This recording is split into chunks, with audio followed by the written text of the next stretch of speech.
Yes, yes, yes. Ladies and gentle people, my goodness, what a pleasure, great honor and pleasure it is to be streaming to you live from this beautiful continent of Africa. South Africa, Johannesburg is our location, and our little theme this evening is story time. That's basically what we get up to on a Sunday evening, around about this time. So when we have a bit of electricity, we're not load shedded, and a bit of working internet, we have this amazing cloud of things that come together. You and I, and a little bit of technology, and once a week, we bring you this fascinating little dialectic that I like to call Storytime with you guys. It's the first time that you're joining good old Storytime. What is it exactly? Well, we talk about a lot of topics. I mean, literally, it ranges from consciousness to politics to UFOs and Atlantis. I mean, just the whole thing. Oddly enough, these things are strangely all related. They have with us a deep connection. They're woven into our history in some bizarre ways.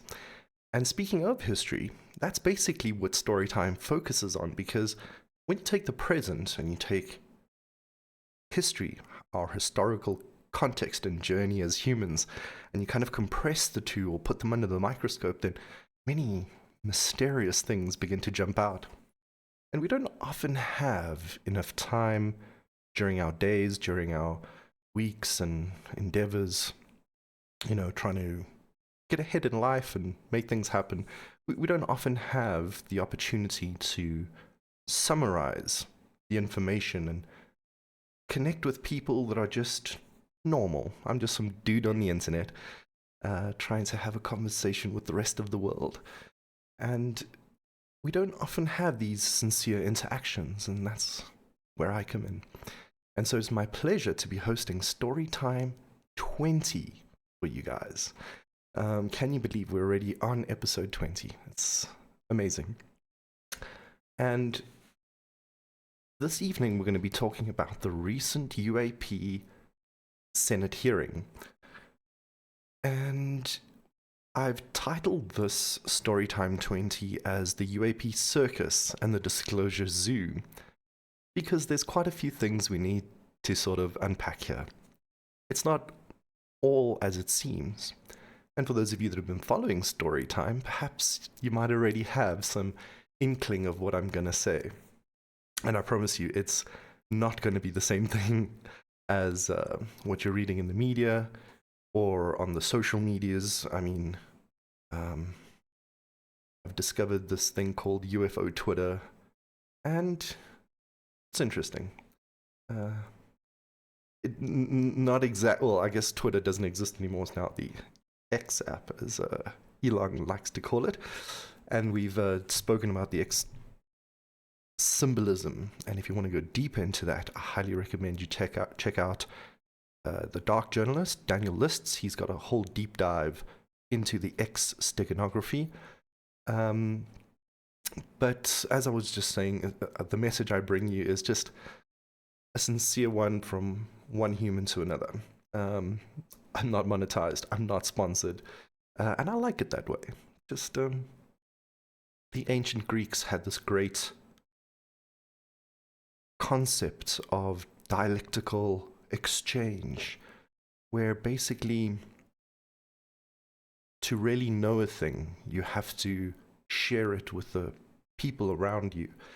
And they will reflect back to you, hopefully with, if they have good reason and logic, the correct parts of your understanding and the incorrect parts.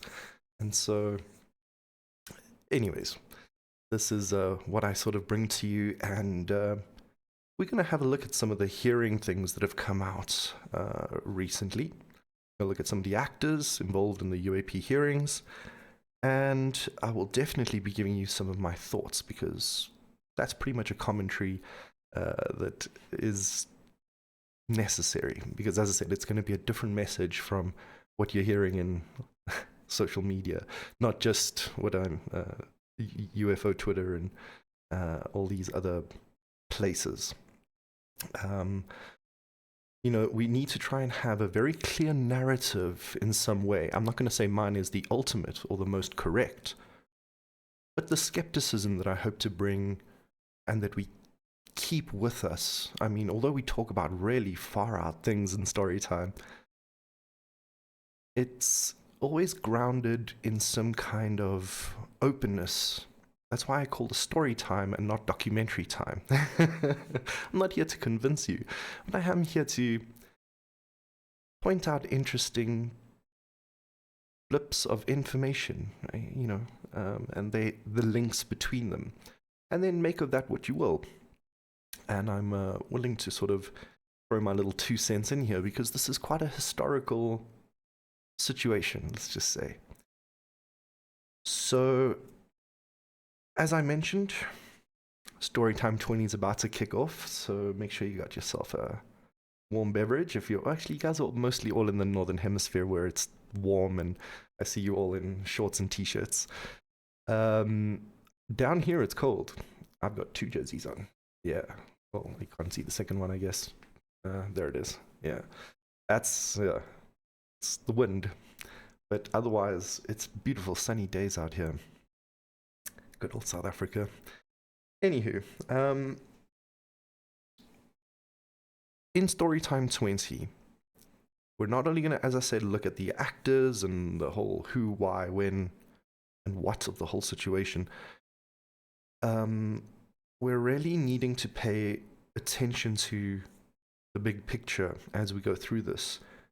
And the context that I'm going to leave you with is how this all squares with continuity of government, or what I like to call continuation of government, and the relationship that we have hanging by a thread between our rights and our liberties, and that insidious force that's trying to separate us from these things. The main message, let's say you were to stop the stream right this moment, my main message at the end of this is basically going to be that we need to be a bit sharp about what's happening. Some of it's good, some of it's bad. Most of it is a large, big psyop. But what's true and what's false? How do we discern this? And how do we open our minds to bigger pictures? And the thing I would leave us with is all of this needs to be funneled in the context of a very deadly entity called the military-industrial complex, the deep state, the cabal, the hydra, whatever you want to attach to it as a label. There's an unscrupulous but small group of people that basically want to create a lot of control. And whilst that might sound like a conspiracy, we are going to see by the end of this evening that although we're talking about many different things and people, if you group it all together in the subjects of the story time, you will see that ultimately we face a great threat as humanity. Most of us just want to use technology for good purposes, raise families, better our lives. We don't have time for strategic warfare, as it were. But there are a group of people that this is their main focus in life, and it really creates a breakaway civilization that views the world very, very differently to the average person. And so, as I mentioned, if the stream were to end right now, let's just remember that all of this is happening in the context of those powerful entities. Because not just individuals, it's groups, it's belief systems, it's social constructs and psychology. All of that kind of comes together. And there's a deep spiritual aspect to that as well. So that is the real point of the pyramid by which we need to sort of keep all of this information in their rightful bounds. Because at the end of the day, we mustn't get caught in the weeds and the grass. We mustn't miss the forest for the trees, as it were. And so that's my main point of all of this. Just, we need to be sharp about who's doing what, who's really pulling the strings and keeping us moving in the wrong direction. So, get your tinfoil and conspiracy hat on, and your skepticals as well. Whenever I say that, I always think of They Live, which is this old school movie, I think in the 70s or the 80s, and the main protagonist, when he puts these glasses on, it shields the mind control signal, and he can see the world for what it is, and he sees like aliens running around and subliminal messages beneath the advertisements, and it's a really interesting metaphor, if anything, for the way the world is presented to us versus the way the world is. So, ladies and gentlemen, without further ado, let's just jump straight into it, shall we? As I mentioned, recently we have had quite a big ripple in not only the American legal system, but also in the general world zeitgeist. I mean, surely it's in many publications and many countries are talking about this as well. But the very big Senate Intelligence Committee meeting that recently happened on the 26th and 27th, it was a doozy. It really was. There was quite a big meeting of very interesting people who we'll come to know in just a bit. And it made a big splash in a certain sense, because not only was the tone, in my opinion, of the hearing quite open. I mean, we're talking about Congress people asking about interdimensional beings, and does government have secret accordances with alien entities? I mean, for what it's worth, that's something I never thought I'd see, at least in my lifetime.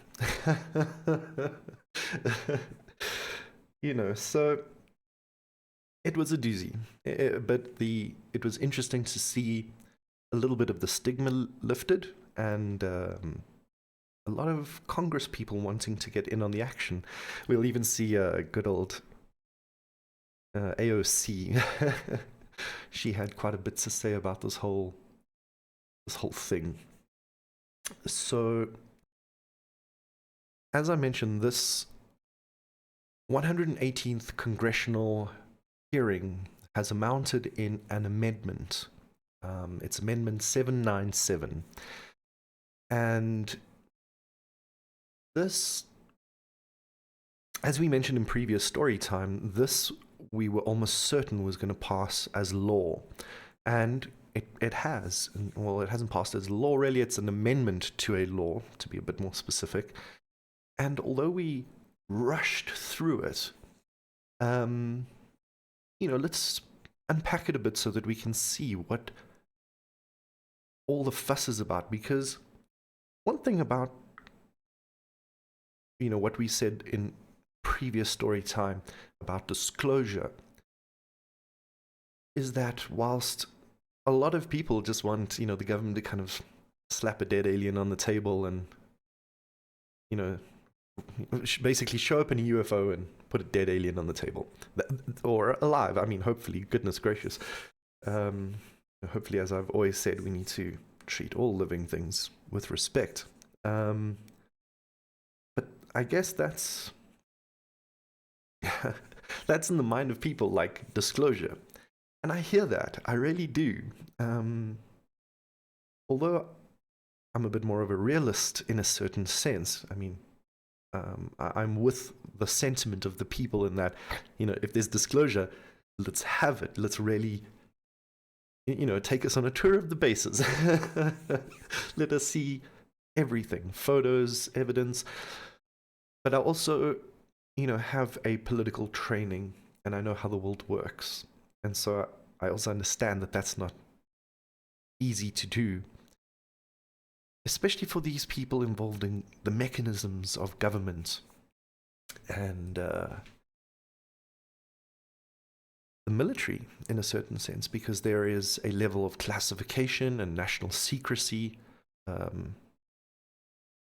When anything falls under even remotely the umbrella of any kind of national defense, it's immediately a subject that is highly militarized in ways that the public is not always aware of, very much specifically so.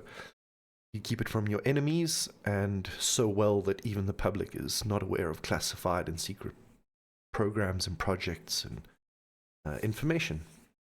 So, whilst that makes sense in a way,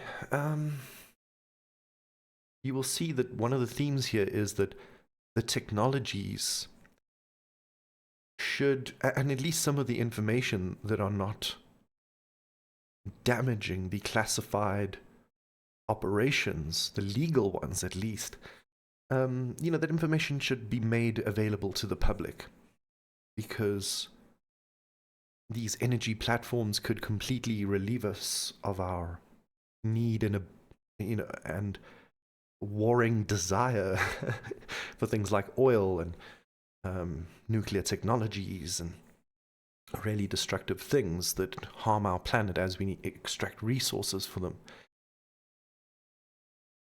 It also allows us to colonize other parts of the world and things like that. The implications, as I say, are quite dizzying. We'll have a look at them quite discernedly very, very soon.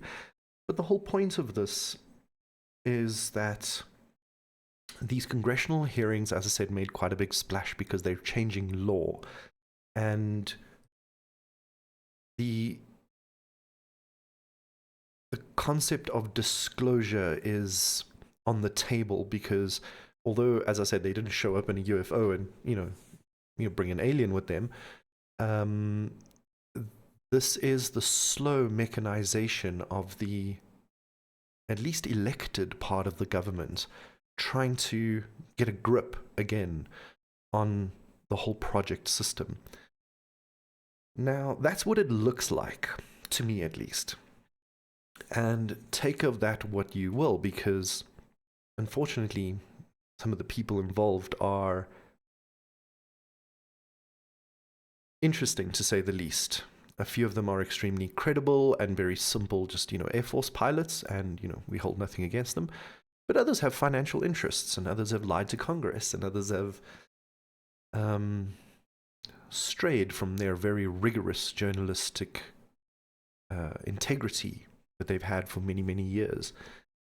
So the whole UAP hearing, congressional hearing that we've had recently, is marred with all of these problems that, as I say, as we try and unpack it and try and understand it, we have to understand that as well, the political machine moves very slowly. And so disclosure is not going to be just in our face like that. There's a slow unpacking, as it were. The point that the law has changed was my argument in previous story time, that we have actually had disclosure.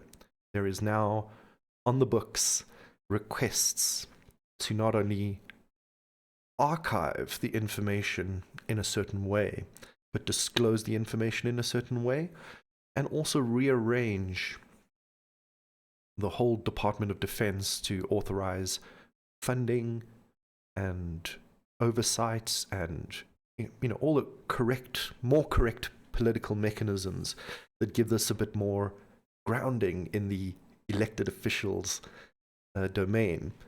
Because for the most part, all of this has been behind the curtain of extreme black ops.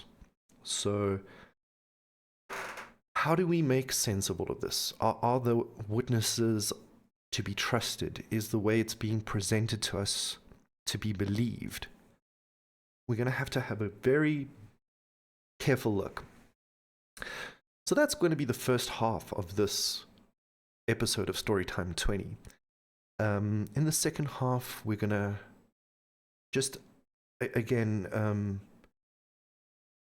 begin to unpack a little bit better the deep implications of what we're really dealing with. You seem to have, as the old adage goes, a tiger by the tail. And this tiger is fighting with other tigers. And so, to sort of stay with the nature and animal analogy, here in Africa we have a very beautiful saying, and it's different a little bit wherever you go, but the general sense of it is, when the elephants fight, the trees will suffer. And that's because when elephants fight, they're so destructive. I mean, not only when they feed, they can just knock down a tree easily to get to, little shrubs, little leaves much easier, which sometimes destroys the whole tree from ever growing back. But it's the sense of these very powerful animals and how they're so big and powerful that just anything around them just is trampled upon and knocked down and destroyed and displaced. Very powerful force, as it were, that has its own agenda, and we are a bit like caught in the whirlwind, as it were. So let's jump into our first article. I'll have a look at a few articles first, and then we'll see what comes of this. So, first things first, let's see what the Guardian has to say, shall we? All right. So, in this article here, you can see the title, UFOs Back in Spotlight as Surreal Washington Hearings Boys Believers. Now, what they're saying there is basically the way that, I mean, this is my interpretation of that title, but the way that title comes across is basically these hearings are surreal in the sense that, as I also felt, hearing Congress talk very openly about not only intelligence and things that come from other worlds that changes the human story, but a complete disregard for the law that has led to us needing to somehow pull those reins back and try and get all of this under executive control. Hopefully that executive is not compromised, but at least in the machinery of law, try to get back on top of this rampant runaway group with this very powerful technology.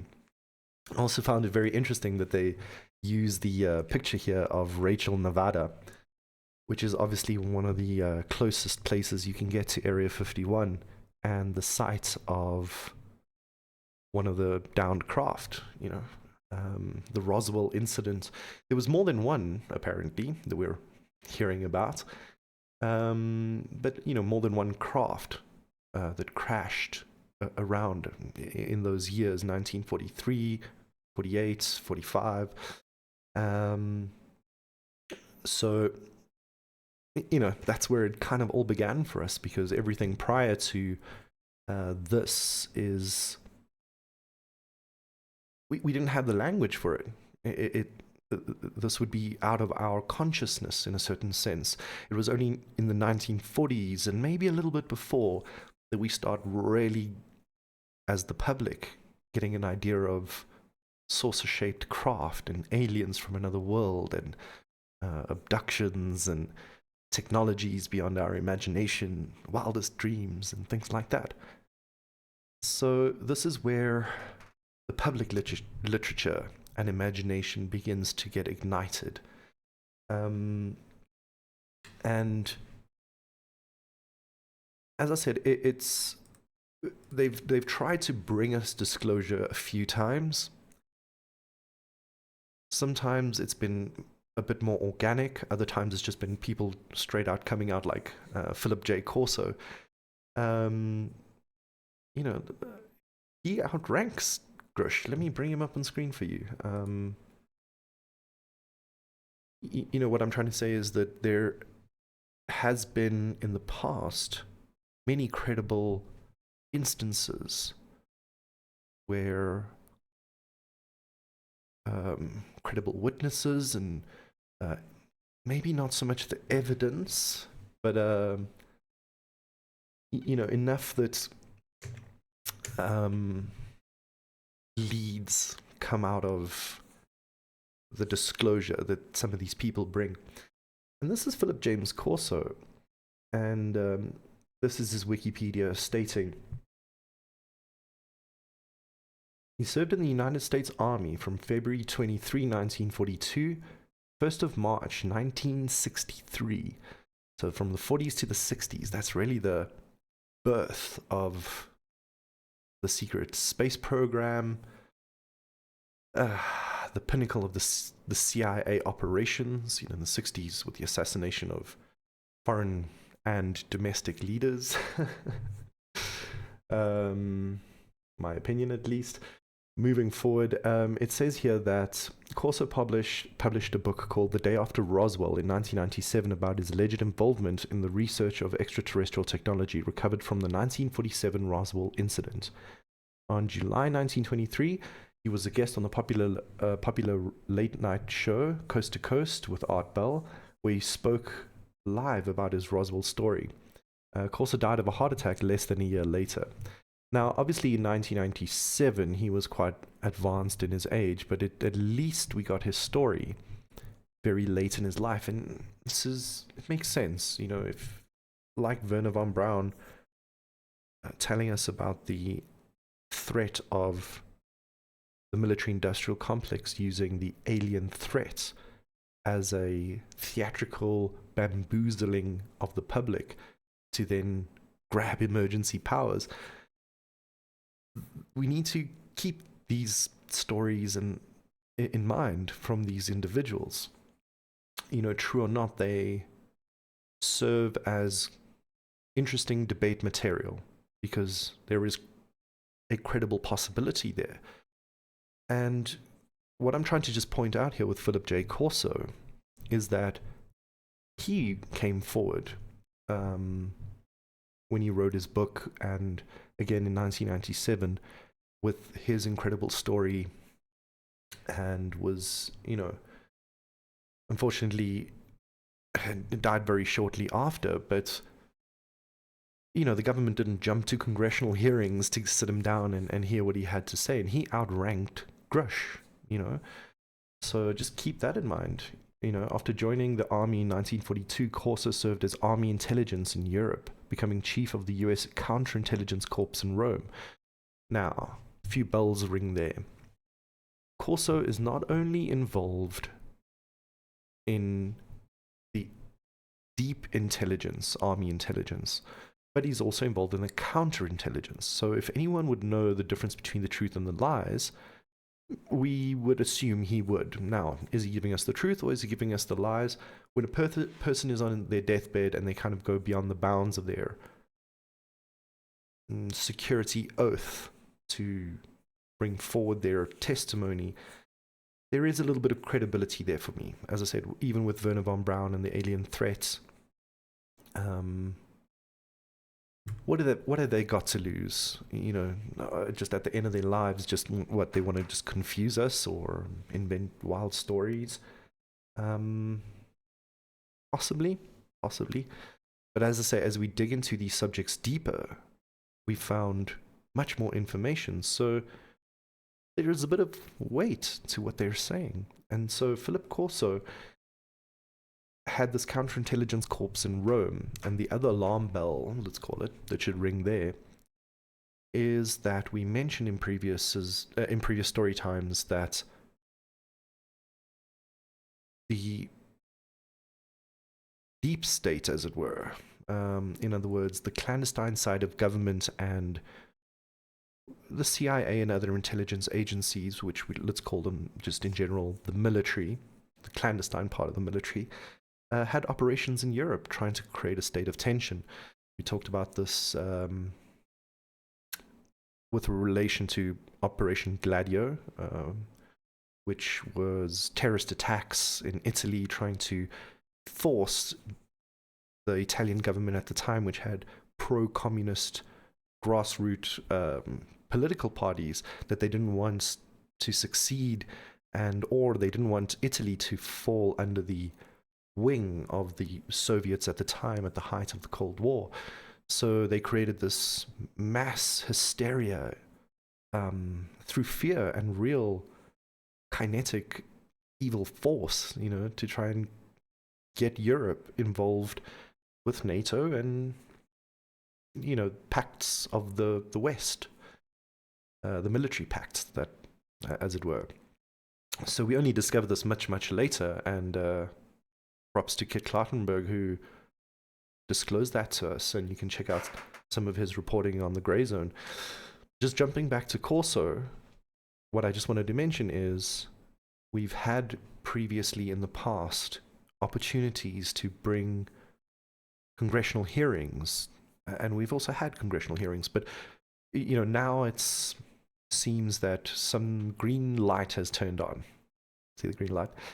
Some almighty green light has allowed everything to sort of move forward, and we can track that a little bit through the laws, the American laws.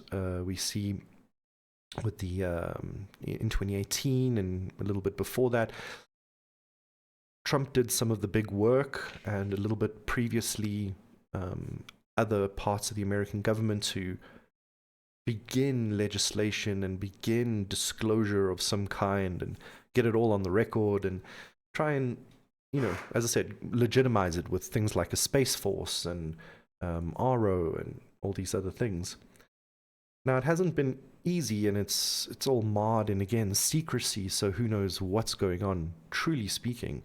But if you want to get an idea of that, please check out our previous episodes of Storytime. And what I just want to say here is that, Philip J. Corso is involved in like the deepest operations of the military. And if Rome is their center, let's also keep in mind that part of this disclosure that's recently happened this month, or through Grusch, is that one of the most early craft that was recovered by the intelligence agencies was in Italy, under Mussolini and, a little bit the Vatican. And this was in the 1930s, early 1930s, I believe. So when you got that footprints in Rome doing intelligence and counterintelligence, those are the things that should be, sort of popping out there. And I just want to move forward here because I just want to give you an idea of how hectic of a military person Philip J. Corso was. We're not just talking about a hack, some dude who just, was part of the military. We're talking about a person that held some of the highest command positions in the most powerful military, which, from the 40s to the 60s was just the dominant superpower. So in 45, Corso arranged for the safe passage of Jews in World War II from Rome to the British-mandated Palestine. And we know that through the Balfour Declaration, that's basically what creates Israel. So think about that in a sense as well, because many give testament to the Rockefeller family putting pressure on the British government and their high-ranking status in the British mechanism of Parliament and such to get the Balfour Declaration through. Sorry, I believe it was the Rothschilds. My apologies. So I was saying the Rothschilds. So the Rothschilds family also have that public-facing, we helped the creation of Israel and the Balfour Declaration to go through. But at the end of the day, there was a whole military component that the public didn't know about it, and square and center there is Philip J. Corso. And he was also a personal emissary of Giovanni Battista Montini at the Vatican, and later Pope John Paul VI. And during the Korean War, that was during the 50s, he performed intelligence duties under General Douglas MacArthur as chief of the Special Projects Branch of Intelligence Division, the Far East Command. One of the primary duties was to keep track of the enemy prisoners of war, the prisoner of war camps in North Korea. And Corso was in charge of investigating the estimated number of US and other United Nations POWs held in each camp and their internment. All later hearings in 1992 of the Senate Select Committee on Prisoner of Wars and Missing in Action Affairs, Corso testified that he believed that hundreds of American POWs were abandoned in these camps. So McCain stated that his knowledge obtained from those who had personal relationship with Eisenhower led him to believe that Eisenhower was not just capable of allowing known American POWs to remain incarcerated after the termination of the Korean War. But it's also important to note that Corso was on the staff of President Eisenhower's National Security Council for about 4 years and became chief of the Pentagon's Foreign Technology Desk at Army Research and Development, working under Lieutenant General Arthur Trudeau. So, as I said, Philip Corso, even just his milquetoast biography here on Wikipedia is quite a substantial person, just we can see from the very, very basics, and is involved deeply in the secrecy projects that go into warfare. Now, as I say, he's been involved in Senate committee hearings before, and so there was nothing to stop us, calling him again in 97 and creating the same kind of fuss that we did now as we do with Grusch. But it is also interesting to note that one of the documents that have come out of the CIA vaults that have been declassified is, let's see here, let me bring it on screen, is this here.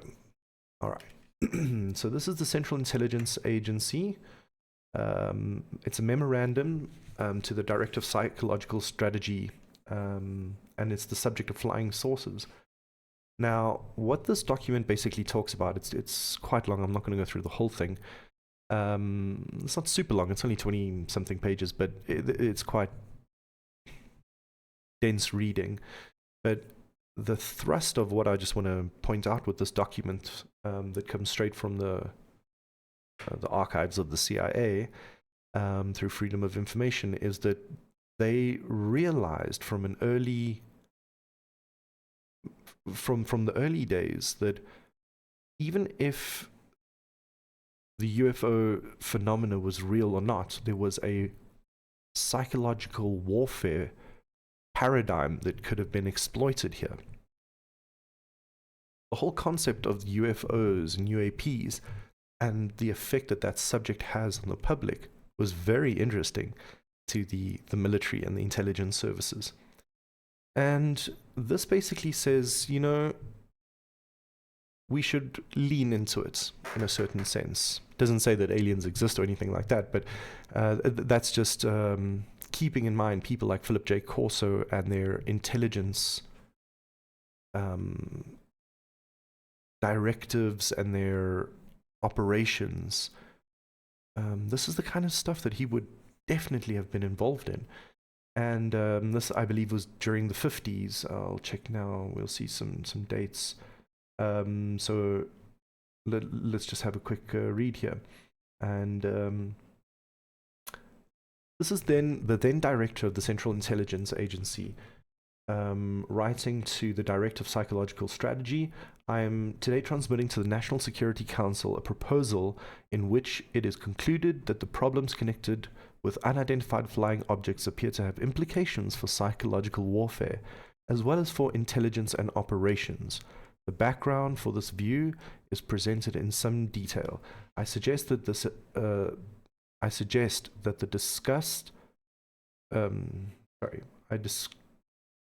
I suggest that this text unfortunately didn't scan very well. I believe the word is, I suggest that he discuss an early board meeting the possibility of offensive or defensive utilization of these phenomena for psychological warfare purposes. And this is Walter B. Smith, the then director. And, there's a second one here. I just want to say that we have to, one thing I've always tried to stress in story times when we've been talking about UAPs and UFOs, those of you that have sort of followed us will see that we're not just straight up believers in UFOs, and we acknowledge that there is a great discussion to be had there, but we're not simply, all in on just everything that's presented to us because of things like this. Because the CIA, they say it there, we concluded that the problems connected with unidentified flying objects appear to have implications for psychological warfare as well as for intelligence and operations. So the whole UFO thing has a deep effect on society. And if they can control it, great. If they can't control it, that's, a problem for them. And what that results in is what our perception becomes in the public sphere is one of theater, smoke and mirrors. We're not really sure about what we're being shown. So that's one thing I try and stress all the time in story time, is that whilst we want to believe and we have a very high degree of, at least, I'm just going to say it outright in the context of this conversation. I personally believe I've seen all kinds of interesting things, and myself had very close people to me that have shared very important experiences to them that they've never told anyone, and have no commercial claim for any of that, but there is a phenomena that does exist, at least that is my personal belief. But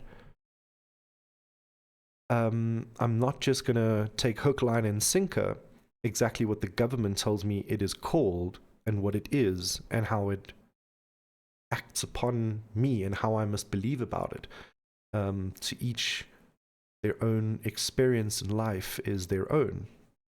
No one must tell you how to ingest your own memories.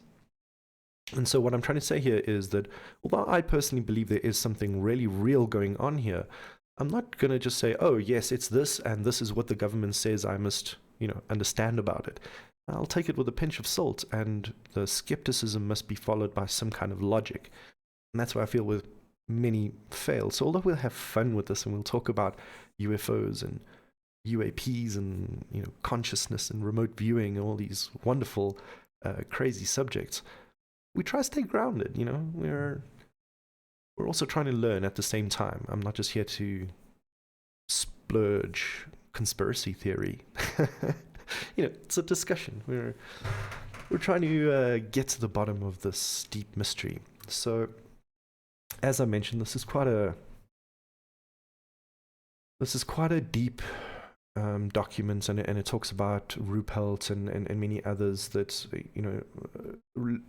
it's interesting. They talk about the phenomena like it's something real, but at the same time they sort of say, well, these are ways that we could better harness this optic so that we could better ingest it to the public and create the kind of belief systems we want from them.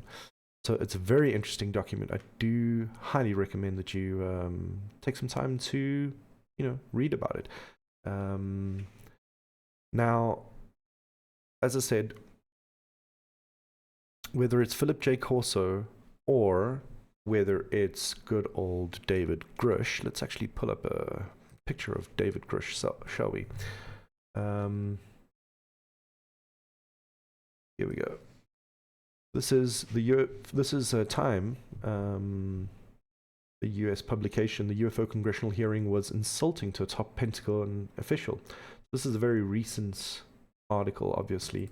I'll explain this in just a moment, but you can see here in the main frame, good old David Grusch. And David Grusch is the whistleblower, let's call him that, the label he gives himself, who has come out recently. Here he is with all his medals and things like that, trying to show how much of a good military operative he is, and service to his country, and friendly looking. But basically Grusch has come forward with really the biggest claims and the highest sort of rank to go with those claims. And he's been spearheading this whole thing with his little group. We'll have a good look at them one by one. But whether we're talking about Philip J. Corso or David Grusch coming forward and telling us what they know, I guess we have to keep in mind that all of these people, nearly all of them, have deep ties to the intelligence agencies. And one of their primary functions is counterintelligence and psychological operations. So it could very well be that everything we're seeing here is smoke and mirrors. Now, this... And when we're talking about smoke and mirrors, let me give you an example of what we may be referring to. So we're going to get deep into the congressional hearing in just a bit. But this heading from Time magazine says the UFO congressional hearing was insulting, and I say that with air quotes, to top Pentagon officials. Now, who's the top Pentagon official? Well, it's our good friend, Dr. Kirkpatrick. Now, Dr. Kirkpatrick, he is the head of he was the director of the AARO, the Advanced Anomaly Research Office. I think I got that right. Let me just triple check that, shall I?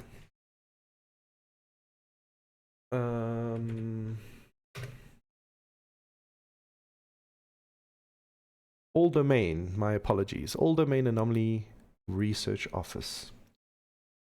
And this is basically the part of government that has been formed to study this phenomena, this UAP, UFO phenomena. And this is the head director then who testified before Congress, brought forward its UAP report, said, there's definitely something we don't understand here. It moves in and out of our skies with impunity. It's a national threat. We need money. We need secrecy. And he's also then doubled a little bit back and said, in the days following, maybe saying they're aliens is too premature. Maybe we need better optics. Maybe, that was the problem. We weren't looking at them with the right lasers or the right radar systems or cameras. If we all think back to the balloon incident of the balloons, the apparent unidentified objects and balloons that were over the North American continent, and one of which was the first thing shot down by an F-35. Goodness gracious. I think there was more than one shot down by the F-35, so maybe they got 2 kills on that one. So Dr. Kirkpatrick, when he testified, was a little bit, he wasn't like Grusch just talking about alien bodies and, possible conflict and, illegal activities. And I mean, Grusch just goes really deep in the whole thing. He's obviously been well trained by the likes of things, not things, but I say things because it's like a group entity, CIA and all of those. But he was basically schooled by Lou Elizondo. Lou was the second attempt, I suppose, at disclosure in recent times. trying to bring forward the truth and, save us from the evil government. And whilst some of that might be true, we discovered that he is the government. He's always been a part of the government. He's, claiming that he's bringing us disclosure, but no. Whenever he gets cornered, he tends to fall back on his NDA, his non-disclosure. And those non-disclosure agreements save him from basically admitting that, actually, it was just an activity, but I am involved in this, and I did have, counterintelligence that, and he can't admit to some of those things because he just hides behind his patriocy. I'm a big patriot, and, I'm not going to disclose information, and, that's the way a person who still works for the secrecy of the military speaks. And his coming forward didn't make the kind of impact because he got caught out so many times and lost his temper and podcasts and all these things there. But he's still around, he's still gaining followers and things like that. And although he didn't make it front and center, I'm sure he's behind people like David Grusch, who have recently come out and, kind of shaped his arguments and said, well, okay, this is where I've stumbled. This is where you can now succeed and go a bit further. But Dr. Kirkpatrick, who was the director of RO before, I think it was before Lou Elizondo. Sorry, my apologies, after Lou Elizondo. He, as I said, came out after this recent hearing where David Grusch just went off the charts and all the Congress people were asking him these really mad sci-fi-like questions.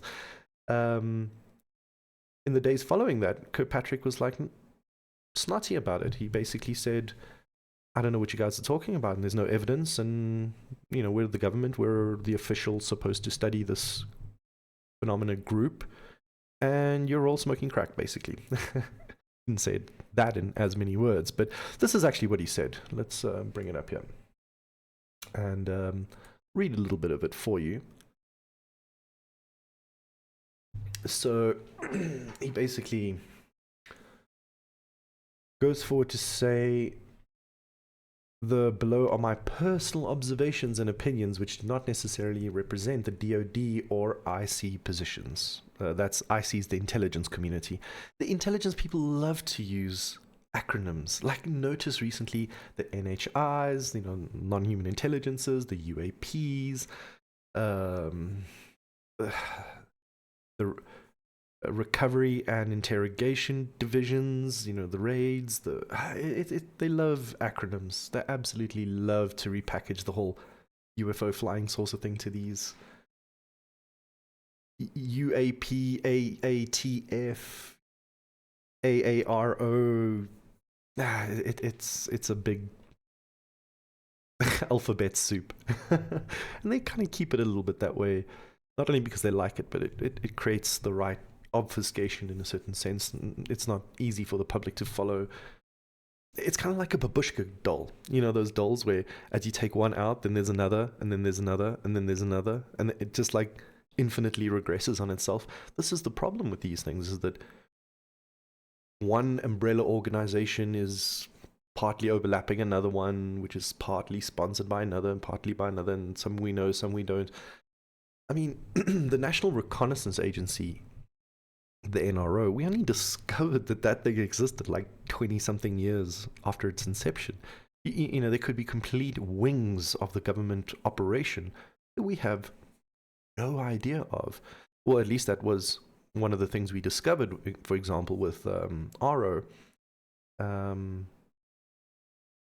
the Obama administration, they were asked if we had any of these things or study projects or something like that, and they were like, nah, 2013 we don't have anything of the sort. 2017, on the other hand, we discovered that was a lie. Now, I'm not blaming Barack Obama, but I'm just saying that under his sort of tenure, that's where this all sort of came out, and we found that he had been briefed and all kinds of things. Anyways, this is jumping back to this long letter, which I'm only just going to read bits and pieces of. This is Kirkpatrick. He is the current director of this fancy government organization that's supposed to be studying this phenomena. And he feels a little bit left out from this huge media frenzy of UAP congressional hearings that happened this last week, because so many questions were asked, and it seems like more needs to come out in a certain sense. And this was all supposed to be under his watch. And Grusch, one of the things that he was saying is that he's a whistleblower because he tried to go through the right channels, and instead he was threatened, and the information didn't get where it needed to be, and he was stonewalled and things like that. And so, you would think that people like Kirkpatrick would have helped him, but now he looks like a schmuck because, now we're having a big party without him and he's not invited. And so Kirkpatrick writes this letter. And he says in this letter, ARO was established by law to investigate the allegations and assertions presented in yesterday's hearing. Allegations by its witnesses of retaliation, to include physical assault and hints of murder, are extraordinarily serious, he says. This is why law enforcement is a critical member of the ARO team. Wink, wink. This is specifically to address and take swift action should anyone come forward with such claims. Yet, contrary to the assertions made in the hearing, the central source of those allegations refuses to speak with ARO. Furthermore, some information reportedly provided by the Congress has not been provided to ARO, raising additional questions about the true commitment to transparency by some congressional elements. Dun, dun, dun. So he's saying, we don't know what the hell you guys are talking about. We're the authority, and the Congress people know more than we do. What the hell's going on here? Oh, it's beautiful. It's beautiful because, as I said, when the elephants fight, just everything goes a little bit chaotic, and we can see this information slipping through the cracks, which is great in a certain sense. I mean, the elephants fighting and destroying things around them, that's not cool. We have to keep that in check. But in a certain sense, it's good that we are stirring some kind of response. Hopefully it's not a stirring of some killer bee hornet nest. But in a certain sense, ARO hasn't responded like everyone else has. It said, no, hold on a second, none of this is official. What are you guys talking about? What do you know that we don't? And Kirkpatrick has basically been made to look like a bit of a fool. And so he says the subcommittee, whose questions and oversight duties are irreproachable and in genuine need of answer, has never asked ARO for an update on the reporting system, the historical review, the operations, blah, blah, blah, blah, blah. A rational person watching the hearing might reasonably assume that both the witnesses and the members of the understanding of the department, both the witnesses and members had an understanding of the department's and the intelligence community's progress since the establishment of ARO around this time last year, only naturally leading them to conclude that ARO has been ineffective, non-transparent, and delinquent in its legislated mission. ARO briefs the Defense and Intelligence Committees regularly, and since the last NDAA and the Homeland Defense and SNT and several other committees as well, I'm deeply disappointed with the denigration of ARO's dedicated men and women. So, he says, finally here, to be clear, ARO has yet to find any credible evidence to support the allegations of any reverse engineering program for non-human technology. Also, to be clear, none of the whistleblowers from yesterday's hearing have ever worked for ARO or was ever a representative to ARO, contrary to statements made in testimonies by the media.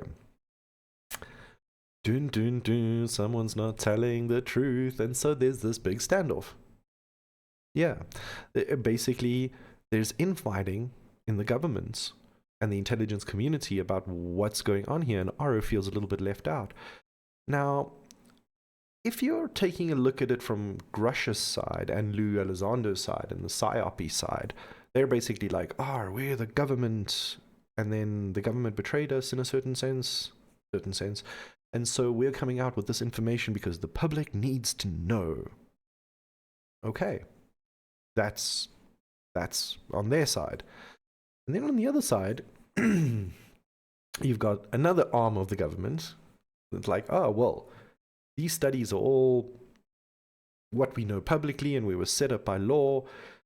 And these people making testimonies have never worked for us, never spoken to us, never brought this information to our knowledge. And so they're making wild claims that, how dare they? But what's happening here is we're having two of the same faction supposedly fighting each other. Both are highly involved in deep clearance, secret stuff. And what it seems to be like here is that the committees and the elected officials and some other people are really trying to push this whole topic of disclosure to try and bring it to the fore and to the media.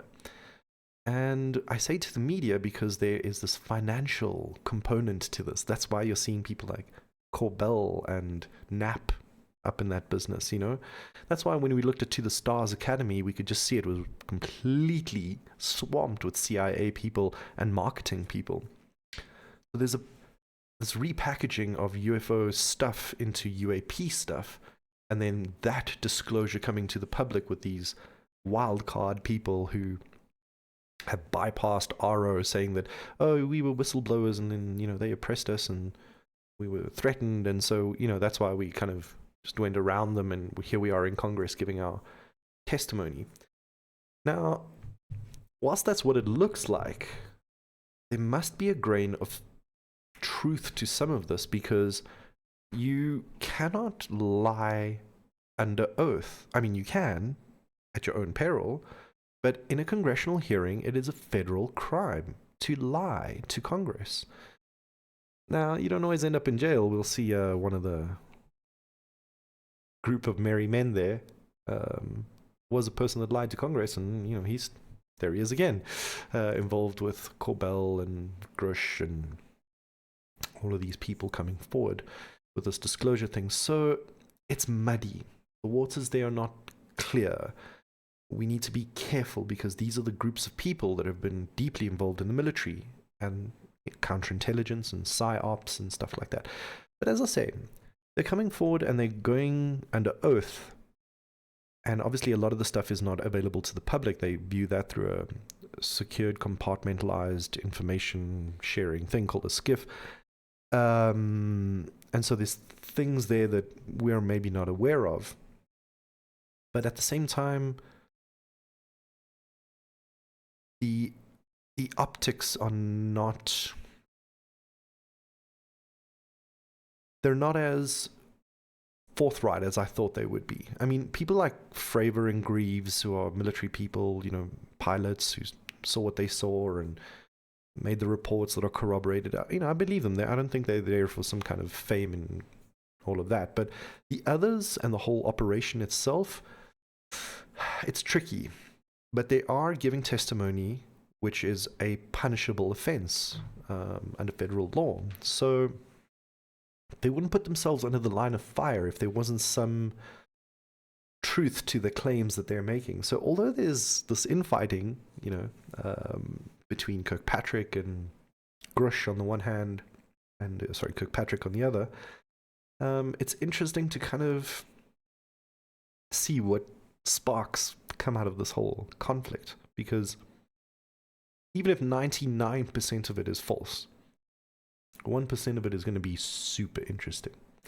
So, let's have a listen to some of the congressional hearings here with Grusch to get a sense of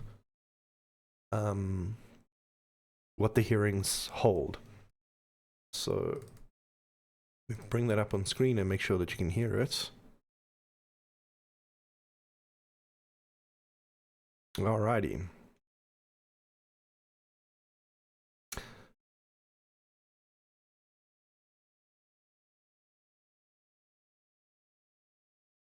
So, here is David Grusch at the congressional hearings, and this is just to give you a sense, I'm not going to play the whole thing. It's like 2 hours long. I highly encourage that you watch it yourselves. But I do want to just play this beginning section by one of the two Congress people that sort of brought this all together to try and highlight this infighting as well. Because not only is there infighting between, let's say, Kirkpatrick and Grusch, but there was also some shenanigans before the congressional hearing. Two of the congressional people who were trying to bring this to the fore, which is Congressman Burchett and Annapolina Luna, they were supposed to run the thing, and then they thought they had approval, but then they kind of had the rug pulled out from underneath them in some sense, and they were told, oh no, clearly you didn't read the rules of how this works. This is, we will run this, and these will be the things. And at the last moment, some changes were made, creating a whole bunch of confusion, and the whole thing was a little bit so. But I want to start with Mr. Burchett here, because he says something really interesting in his opening statement, and it does open up a sort of sense of what I'm trying to mention about this sort of conflict and friction that's going on in the government.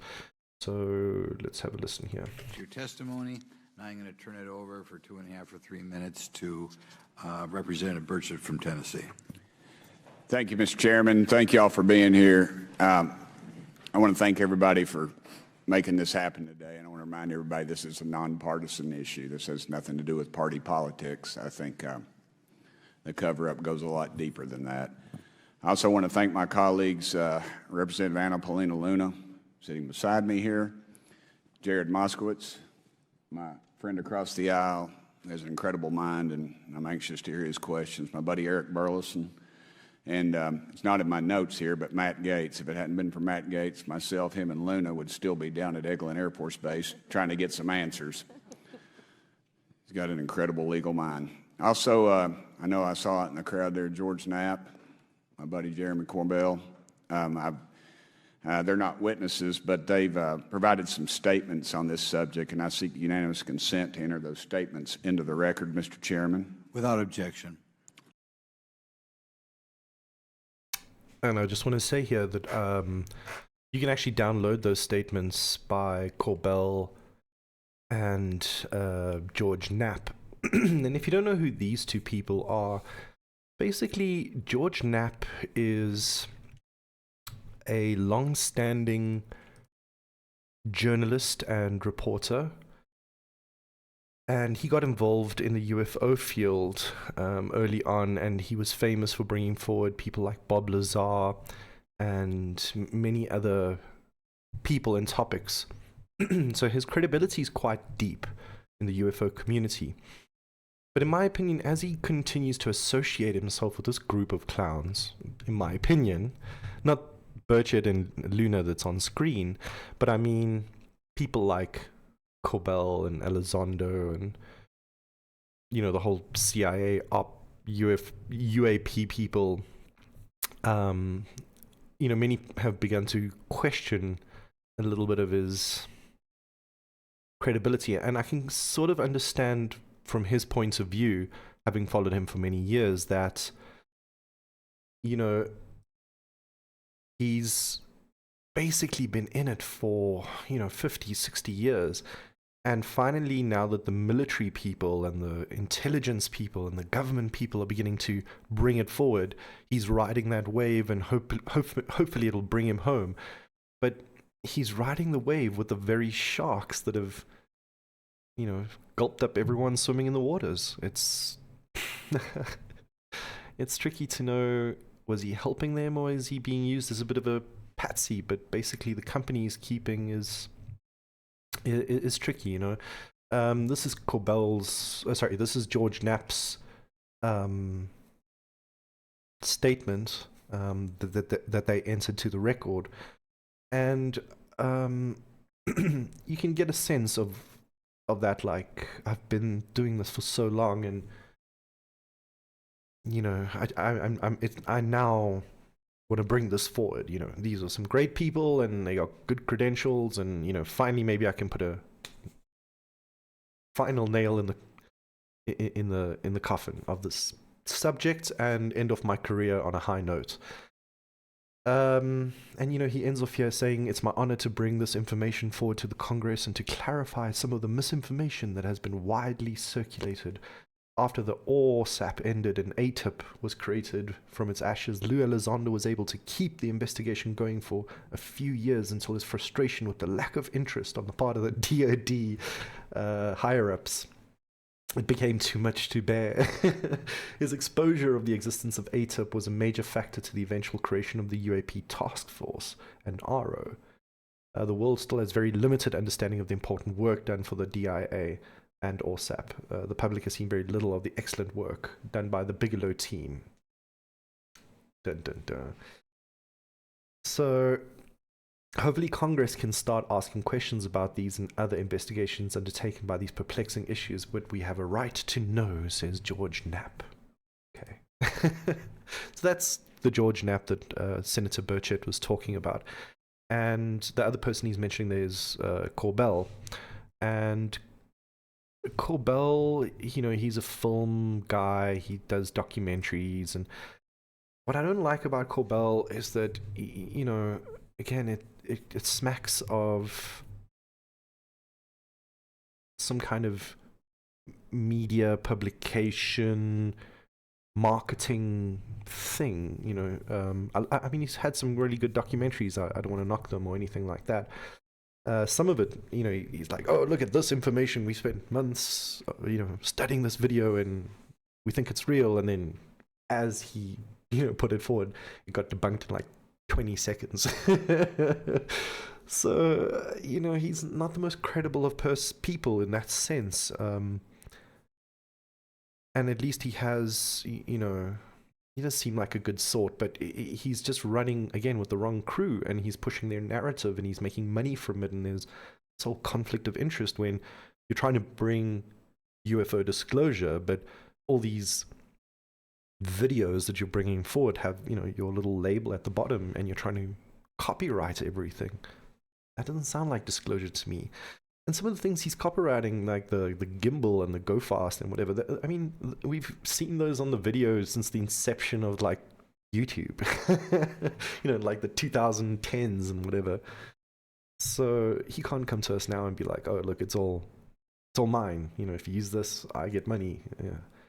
So that's Corbell. Let me bring up a picture of him for you. In fact, let's bring up a picture of the whole group, shall we? Oh, yeah. So, let's do it this way. There we go. So, let's point these individuals out here for the moment. For the moment.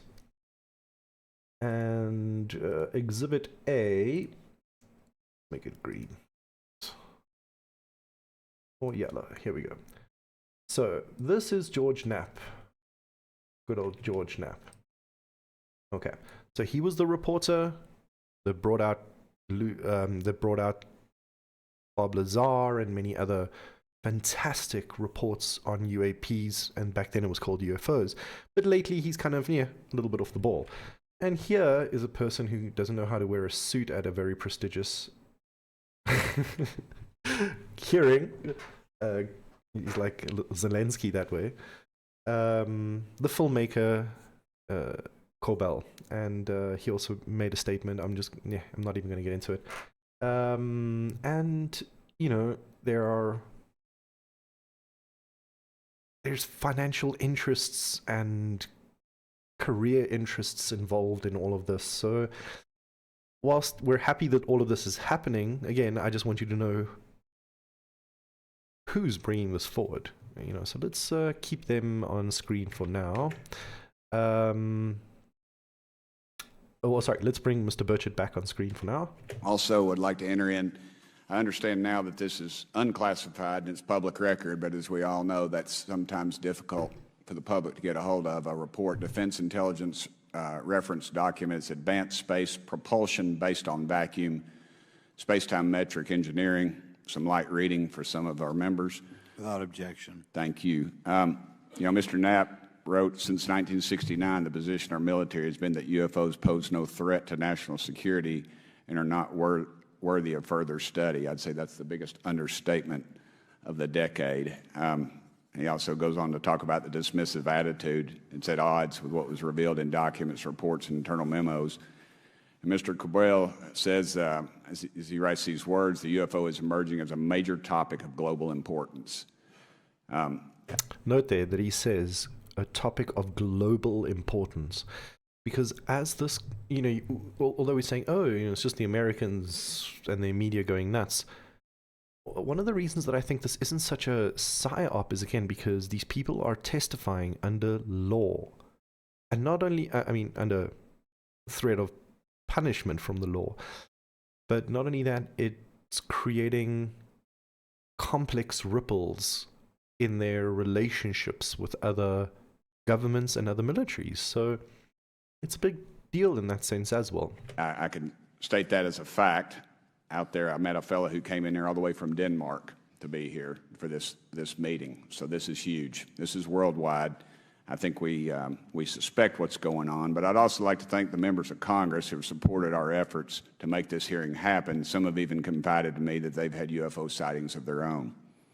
Those members, of course, some of them wish to remain anonymous, and I'll keep it that way. But also, finally, I'd like to thank these three brave witnesses here. They took an oath. They took an oath to uphold the Constitution of the United States, and dadgummit, they're doing it.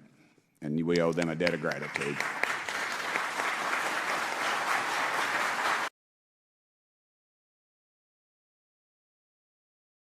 Laughing, you're cutting in on my time. Just kidding. These folks.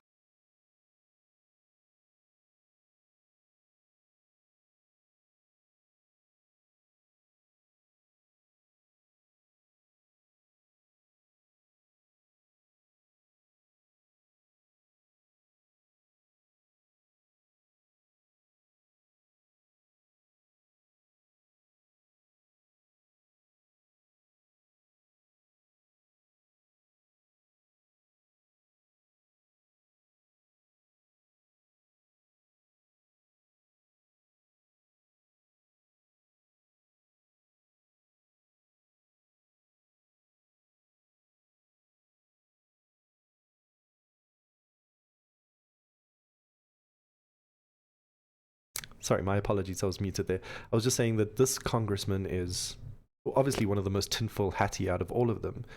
And he's obviously very into his little high moment here that everyone's clapping. He can now talk about this openly, and he's seeming like part of a historical event. But he's the one that will just blurt things out sometimes and say, ancient civilizations and time traveling ultra dimensions, and he goes off the rails sometimes. So I take what he says with a huge pinch of salt, not because I think he's a bad person, but I think he's one person that has just taken it all in, hook, line, and sinker. Doesn't seem very critical of the information being fed to him in a way. But he's a jovial sort, and seems like a nice person. Let's take it a bit forward. Folks, they've got nothing to gain from this, and I think you're going to find out that they've endured quite a few slings and arrows. We need to remember them in our prayers and their families. And I'm thankful to them for their honest testimonies. They have done interviews and appeared in documentaries like Accidental Truth to get their stories out there, and now they are all here to testify under oath for Congress. It's been so difficult to get here today. I said, in the Baptist church, we'd say that the devil's in our way. And the devil has been in our way through this thing. We've run into roadblocks from members, from the intelligence community, the Pentagon. I proposed legislation to go in the FAA reauthorization that just said if an airline pilot has a sighting, that when he makes that report to the FAA, that it would come to Congress. But I was told that the intelligence community did not like that, and the amendment was not even heard in committee. Well, so of course, because he's wanting raw data. Now listen, the whole point I was showing you this section of the video was for this and one other thing he'll say just now. But this was one of the big points, is that he was saying him and Luna were completely stonewalled to get this whole thing off the ground, which tells me again that there's some truth to it, and that there's also a bit of a battle going on internally. Some want this to happen, some don't. It's a narrative that's a little bit out of control. You know, that's why I say it's a little bit of a circus in a sense. Is like a lot of understanding that needs to go with this. And let's just hear this end point that he makes here. I think it's time for this country to take back our country. We need to tell the folks at the Pentagon they work for us. Dadgummit, we don't work for them. And I think that was the main sentiment. That was the second thing. The Pentagon works for us. We don't work for them. You know, we forget sometimes that that is, in a sense, how it works. Governments and militaries should be our employees. We pay their funding through taxes and things like that. Now, of course, there is a military command structure. You know, just because we pay their funds, we mustn't just, you know, tell a general how he or she must command an army. But in a certain sense, if they're not doing their job, you know, they're not just accountable to their own little kangaroo courts. They must also be held accountable to the law.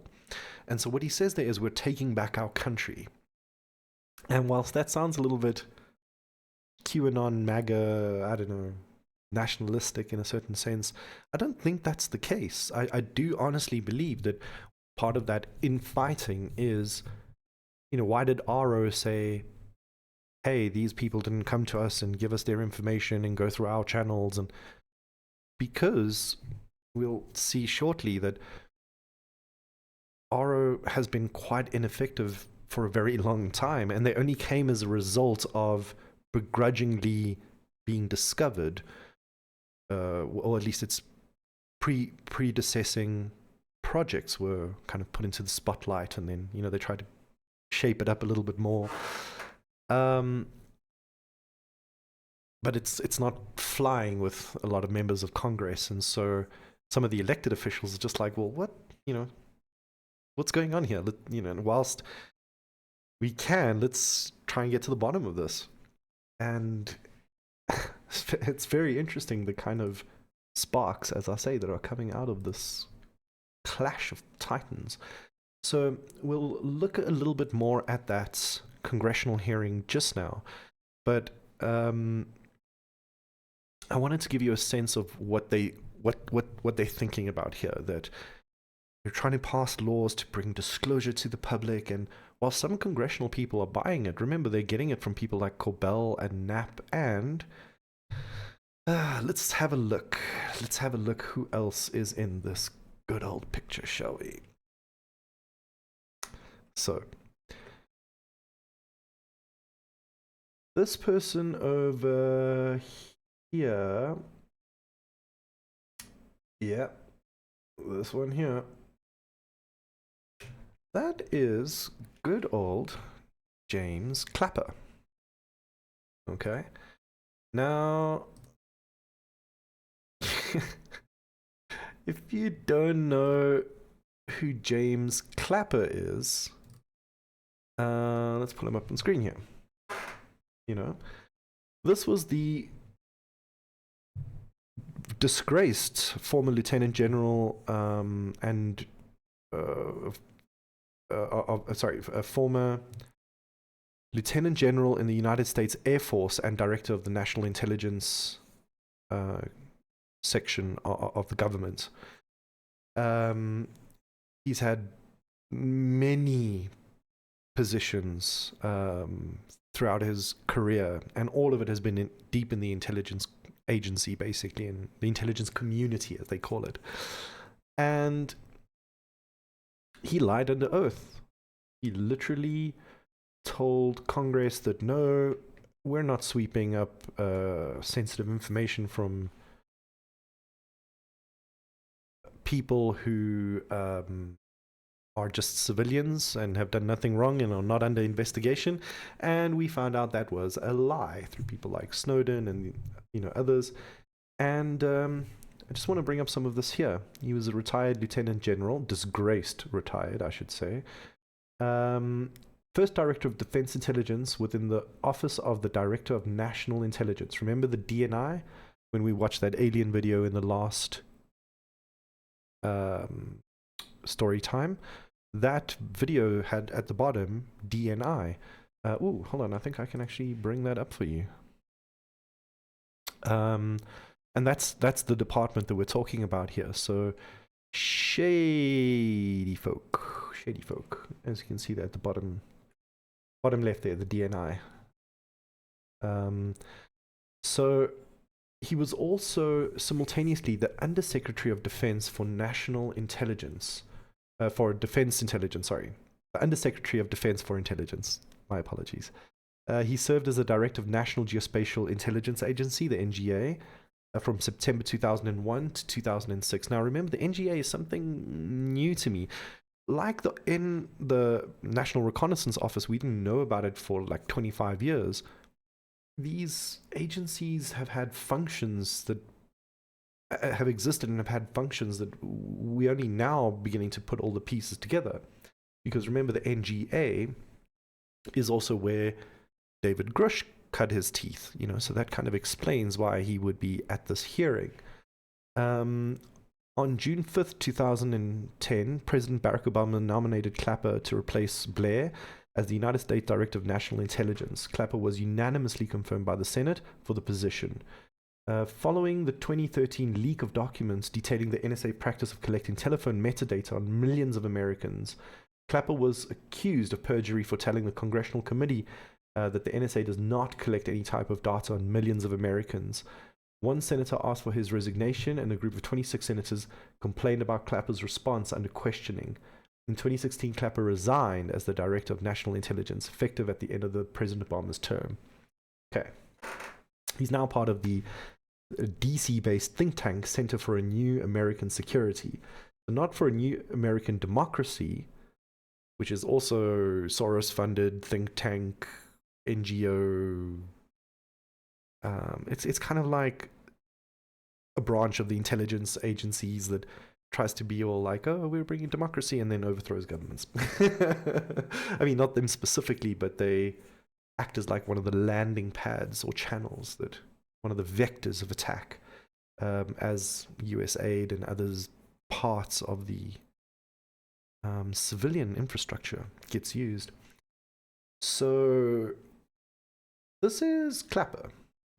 He lied to Congress, so there he is sitting just quietly, minding his own business, making sure that he doesn't stick out too much. And immediately when I saw James Clapper, I was like, hold on a second, isn't this a guy that lied to Congress that's now in Congress? And I mean, yes, sure, he was the head of this and that in the defense intelligence and CIA and trusted by Barack Obama unanimously, this and that and that. And although he has that link to, there's good old Grusch over here, Grusch worked also for the NGA. So you can understand how this link works. But at the same time, this guy avoided prison. How? It's a federal offense to lie to Congress. So, that brings up the credibility of the people that are involved in this, and then let's look at the last person here, because as I said, Greaves here, he's the one pilot. I mean, nothing bad to say about him. He tells this story. I believe what he's seen. There's things that corroborate, and he's not there to push policy. He's just there to tell his story, and he's credible military person. And the same can be said of this guy here. Colonel Fravor. So these are the interesting folk here, but the ones in the background, Clapper, disgraced former head of CIA, Corbell, George Knapp, who did great work at the beginning, but now is kind of riding the bandwagon of CIA-backed UAP Disclosure. And then who's this gentleman? This gentleman here is also interesting. This is Mr. McCullough. Charles McCullough III. Let's get that straight. Oh, goodness gracious. So, this is one of the other articles here from Defense Scoop. You can see that this is just, again, one of the hearings that they were having. But what I want to say here is McCullough is an interesting heavyweight in the legal field. And I struggle to, sort of encompass him, because when I say the legal field, it's not just the legal field. He's got deep clearance levels. He's deeply involved with the intelligence community. And, he sort of came on the radar because McCullough was the lawyer for Hillary Clinton when she was under investigation for destroying, for having a server and some of that information being destroyed or not being given to Congress or whatever the case is. So he can deal with the highest levels of classified information and then interface with the legal system in a public setting. And you can see here in his resume, I was confirmed by the U.S. Senate Committee as the first Inspector General of Intelligence Community. Whatever that means. And also, more recently, Deputy Inspector General of the Office of Directorate of National Intelligence, the ODNI. Prior to that, NSA, Central Security Service, and Office of the Inspector General. So deep in the intelligence community, but also bringing that legal portal into the whole matter. So quite a big heavyweight, but if we bring this up here, you can see this is an old Politico article.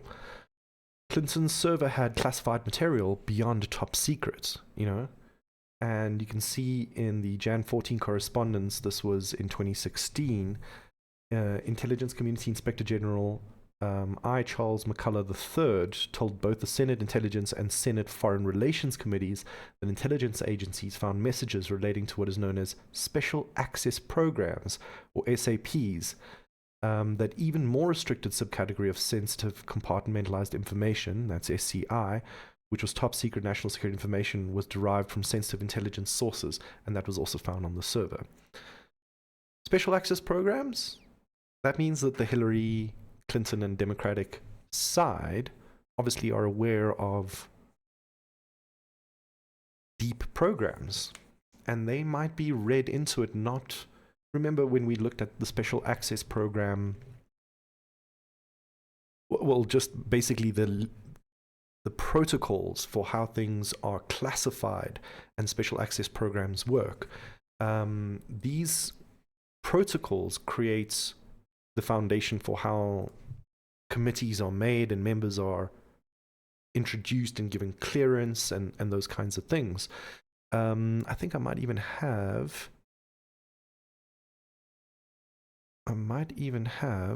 the manual underhand here. Who knows? No, not easily accessible without a bit of a search. But anywho, the simple point of the matter is the special access programs, you get two flavors. Acknowledged and unacknowledged special access programs. Both of the special access programs generally are difficult to get to. You need three things. One is clearance. Two is obviously the right briefing knowledge.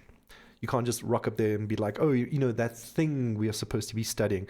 You need to know very specifically what your project name is, who your superiors are, who the thing is, what you're studying. It's all very limited, compartmentalized information. So if you just show up there and you don't know what the hell you're talking about, it's going to ring alarm bells immediately. And then the third and most important thing is the need to know.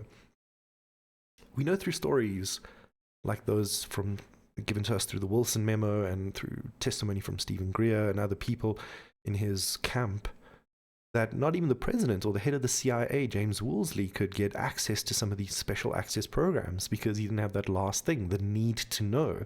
If the program says, I know you're president, but you're only around for 4 years and you don't really have the need to know this deep, deep, deep military secret, tell Congress, go fight the law, and then when you come back to us, maybe we'll be compelled by some court that has no bearing, essentially, because the military has this incredible control beyond the law. I mean, they've never passed an audit once in their life. No one's gone to jail. They've committed all kinds of illegal invasions and stuff, but no one's gone to jail. So kind of act beyond the law. The law is just kind of a guideline to the military. Now, all of this is to say, very simply, that our good friend here, McCullough, in this picture, is one of the other band of musketeers. There he is there, looking dapper in his light blue tie. So these are the people supporting the three on the front, coming forward, giving their testimony. And Grusch is their Robin Hood leader. Now, Grusch hasn't personally, he says, put his hands on a craft and that, but he knows everyone and knows everything, and he's got the lists and he's giving forward the information. And I mean, when you put that picture together, it's difficult. It's difficult to reconcile all of that. I mean, these folks, some of them are credible, some of them not, some of them have interests, some of them, as I said, have already lied to Congress before. And others have, all of them have deep, deep pockets in the CIA. Who's running who there? It's an intelligence agency that knows very well how to run narrative. And so many say that when we see these two elephants crashing about in the forest, suppose they'd more be crashing about in a savanna, but this sense of just destroying all the trees around them. We have to wonder, is this a song and a dance put on for us as theatre? It's very possible. Kirkpatrick and Grusch could be just the greatest of friends, and maybe there isn't this friction that appears to come on public record. Maybe that's what they present to us, but in actual fact, they just, it's like WWE wrestling, where it's all theatre, you're pretending to have an antagonist and a protagonist, and the hero wins at the end of the day, but at the end of the day, they're working for the exact same WWE or WWF entity that's scripting everything. Is that what's happening here? It's very possible. Again, the saving grace is that they're giving this testimony under threat of some kind of legal weight. I mean, they might maybe be arrested if they tell lies. It's not unheard of. Improbable if you see James Clapper there in the back. But even with regards to their record sharing, now they're trying to bring this under the JFK Records Act to try and emulate the way that the JFK records are brought forward to the public and declassified. But even there, where are the most important records? They say, oh, well, there's only 3,000. We've given out, tens of thousands. But there's a little bit left, and, Biden seems completely unwilling to go forward with that, even though it's law. But they're still withholding some records. And when we say 3,000 documents, those documents can include hundreds of thousands of pages all in all. And it really covers up probably the highest crimes of them all.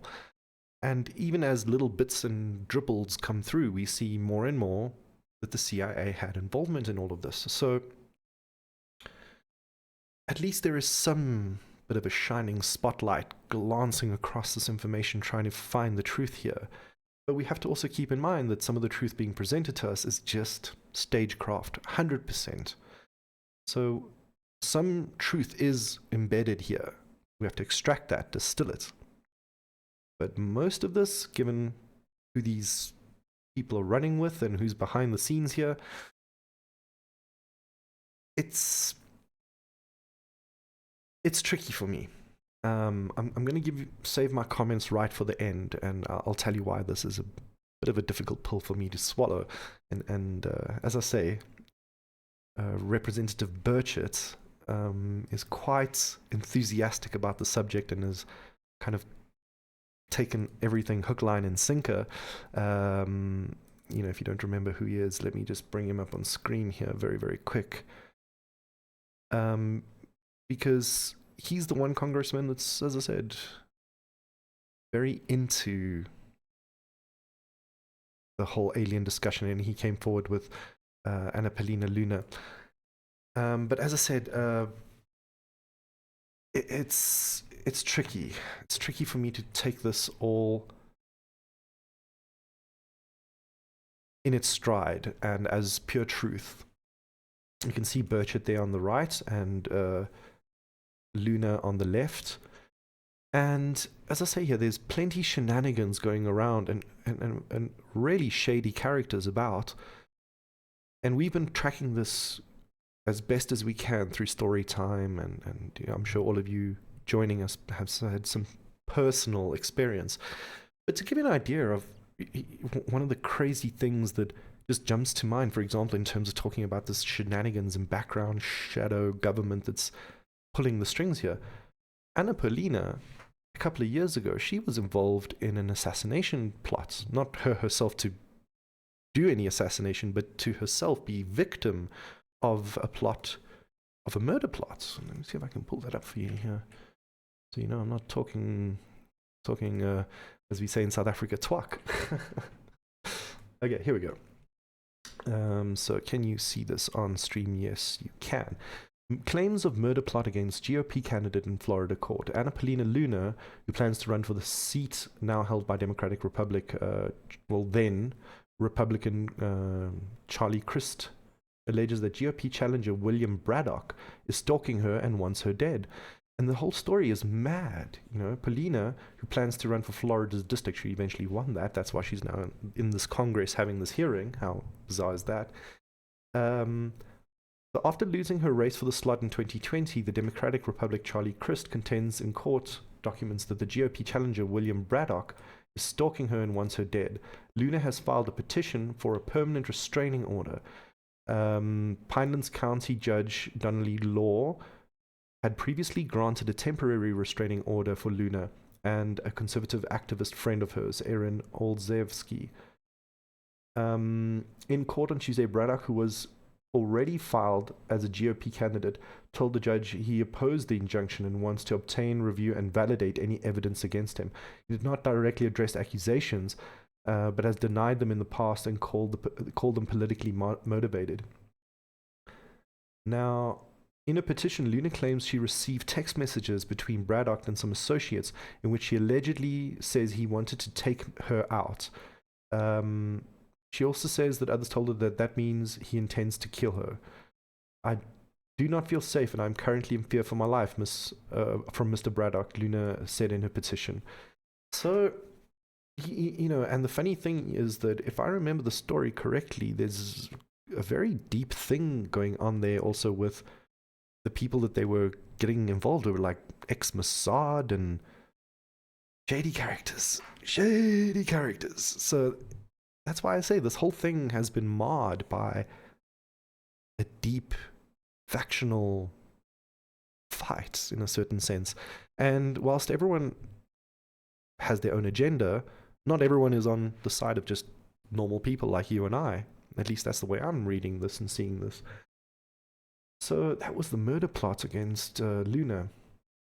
And, some of the people involved in this, as I said, are running a little bit wild. And so anyways, ladies and gentlemen, we are approaching the 2-hour mark of this great adventure with you in StoryTime 20. And as I said, we called this episode the UAP Circus and Disclosure Zoo because this is what we're beginning to see here. It's not just as clear-cut as we see. And really, it becomes a zoo when we really think about the implications about this whole situation. That's really the kicker there. So as we begin to wrap this up, let's just bring in here the full picture. As you can see there, these are all the attendees. But some of the congressional attendees included people like AOC, as you know, wasn't part of the whole committee, but as a late entry, was able to ask some questions and such. And then the implications I just want to put forward before we just wrap up the second half of this, before we go into the second half of this program and just start to wrap things up. One of the things I just want to mention here is that with this hearing, we have a lot of people that are involved. Some of them are very deeply involved in the intelligence community and read into these programs and projects and, special access, this and that. But remember, there's also like those unacknowledged programs. That was the second category. And not even the Congress people know what's going on in those. And those remain a problem, a big problem, because if they're unacknowledged, then who the hell will even know who to call in for questioning, or what thread do you begin to pull on there? So the special access programs, some of them are coming out, but the unacknowledged ones are going to be very, very difficult. And as mentioned, the people involved in this have questionable motives, have questionable backgrounds, but the main thrust of all of this is, whilst we drown out that noise and look at the really important part, the really important part is this, that we are getting some legal kind of structure being built into all of this. And as I said, this is now part of the UAP Disclosure Act of 2023. We said in previous story time that at the time it was, seeking to become an amendment, and it was going to be voted on, and it has been passed. And I'll bring it up on screen here. It is now the Amendment 797. And one of the things I just want to bring up, because we looked at this very, very rapidly as we kind of digested what we could of the draft version. But there's some very important things that I wanted to just bring up again. In this draft that has now become amended into the law, whilst there is all this buzz of counterintelligence and psy-opping, yes, sure, but there is some really big change that we haven't had before. Open discussion, runaway narratives that seem to be not in the complete control of the intelligence agencies, and hard laws that are forcing disclosure on a legal level. So, now in law, we've got words like, because of this document, this amendment brought forward sponsored by Senator Chuck Schumer. And remember, this is from the long-standing work by Gillibrand and Rubio and Chris Mellon and Bigelow. And, these are very, very big figures that have gotten this legislation to this point. But because of this legislation, we now have words like transmedium travel and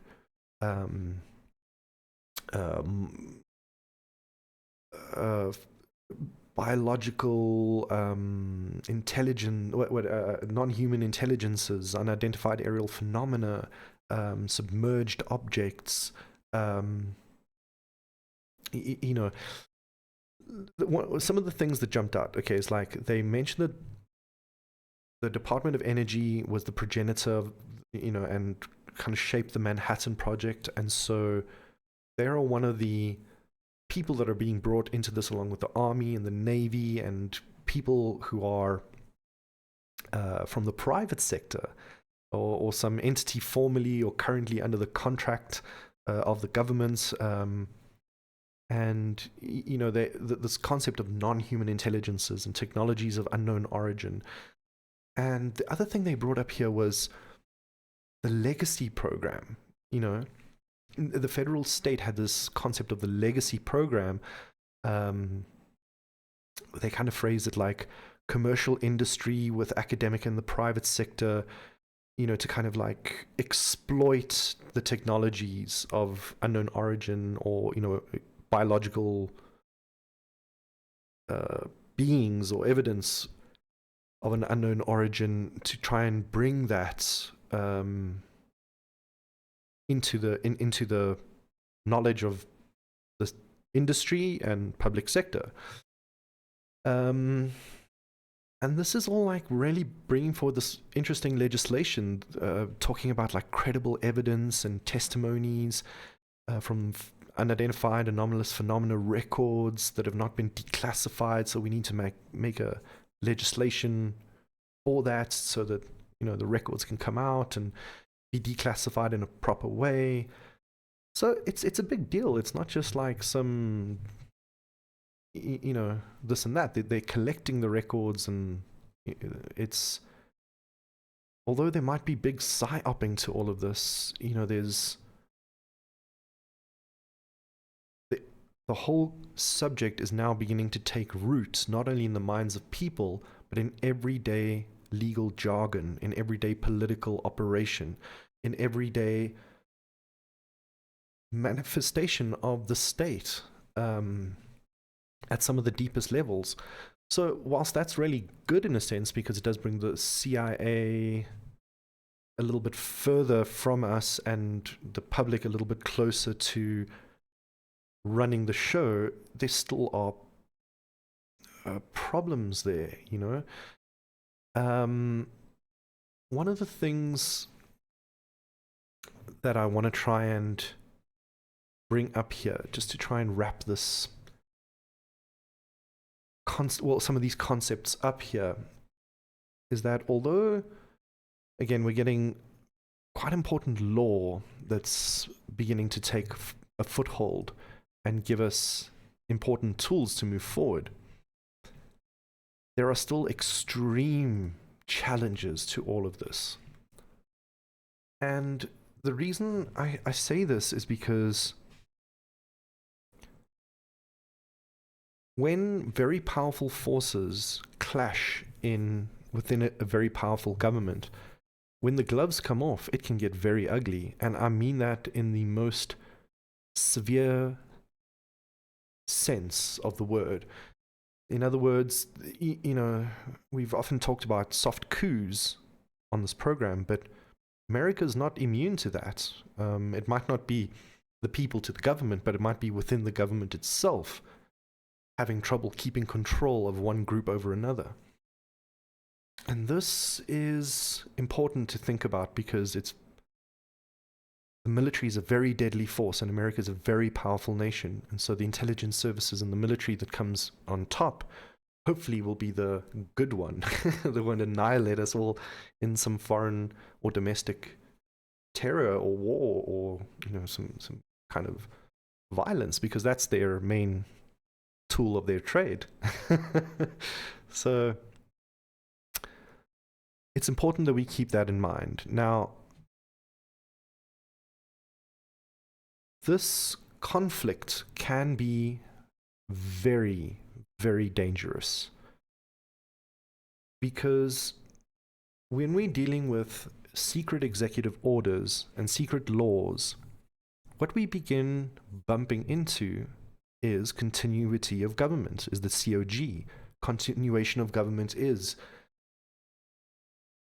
basically the secret military mechanism that suspends the Constitution and under emergency powers grabs control of who knows what. In this case, it looks like the North American continent under Northcom would basically shut itself off, and there go your politics, and there goes whatever's left of your rights, and you go under military control because of the severity of the emergency. And now these days, that concept of emergency has been so diluted that it is even right now unclear to some if we might even still be under some kind of continuation of government effect. And I say this because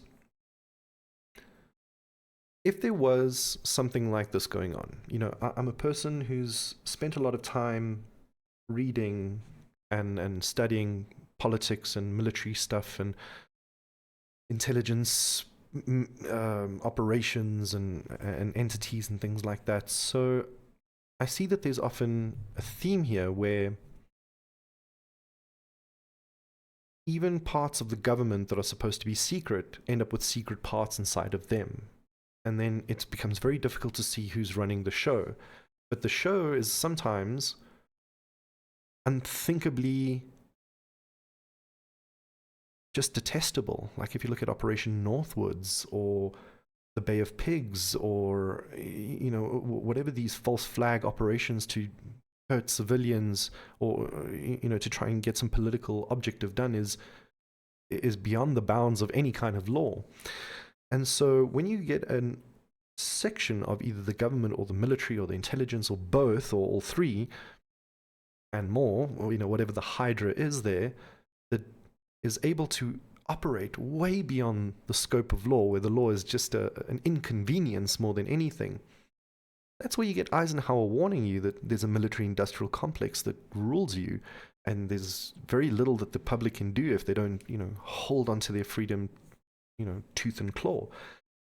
And I'm mentioning this because it comes up again and again, whether it was in the 1940s through Eisenhower or through Kennedy, talking about the CIA needing to be scattered to the wind.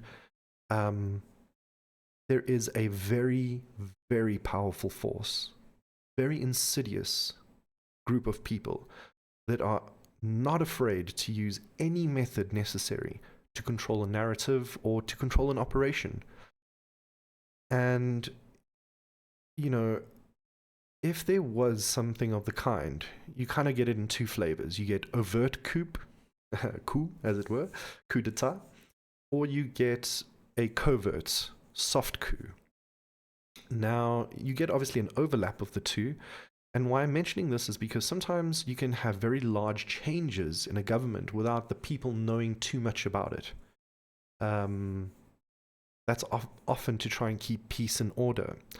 And so if there are these executive orders and these emergency powers and these continuity of government triggers that, not even the public and the Senate and many politicians don't even know about, then what is really going on? There's a good question to be asked there. And I'm prefacing all of this because this continuity of government is also tied into the NDAA. So the annual defense budget, the Homeland Security, the Patriot Act, the whole thing that comes from 9/11, these big sweeping changes are all the tip of the iceberg of continuity of government and emergency powers. And right now we think that Biden's running the show, but his mental capacity is under question by many. And so who is running the show? What committees, what groups, what individuals? And that's just a small example of just the public side, but it goes deeper. There are many more branches, known and unknown, of the government, the military, and the intelligence hydra that are unknown to us. And that breakaway section that lives outside of the law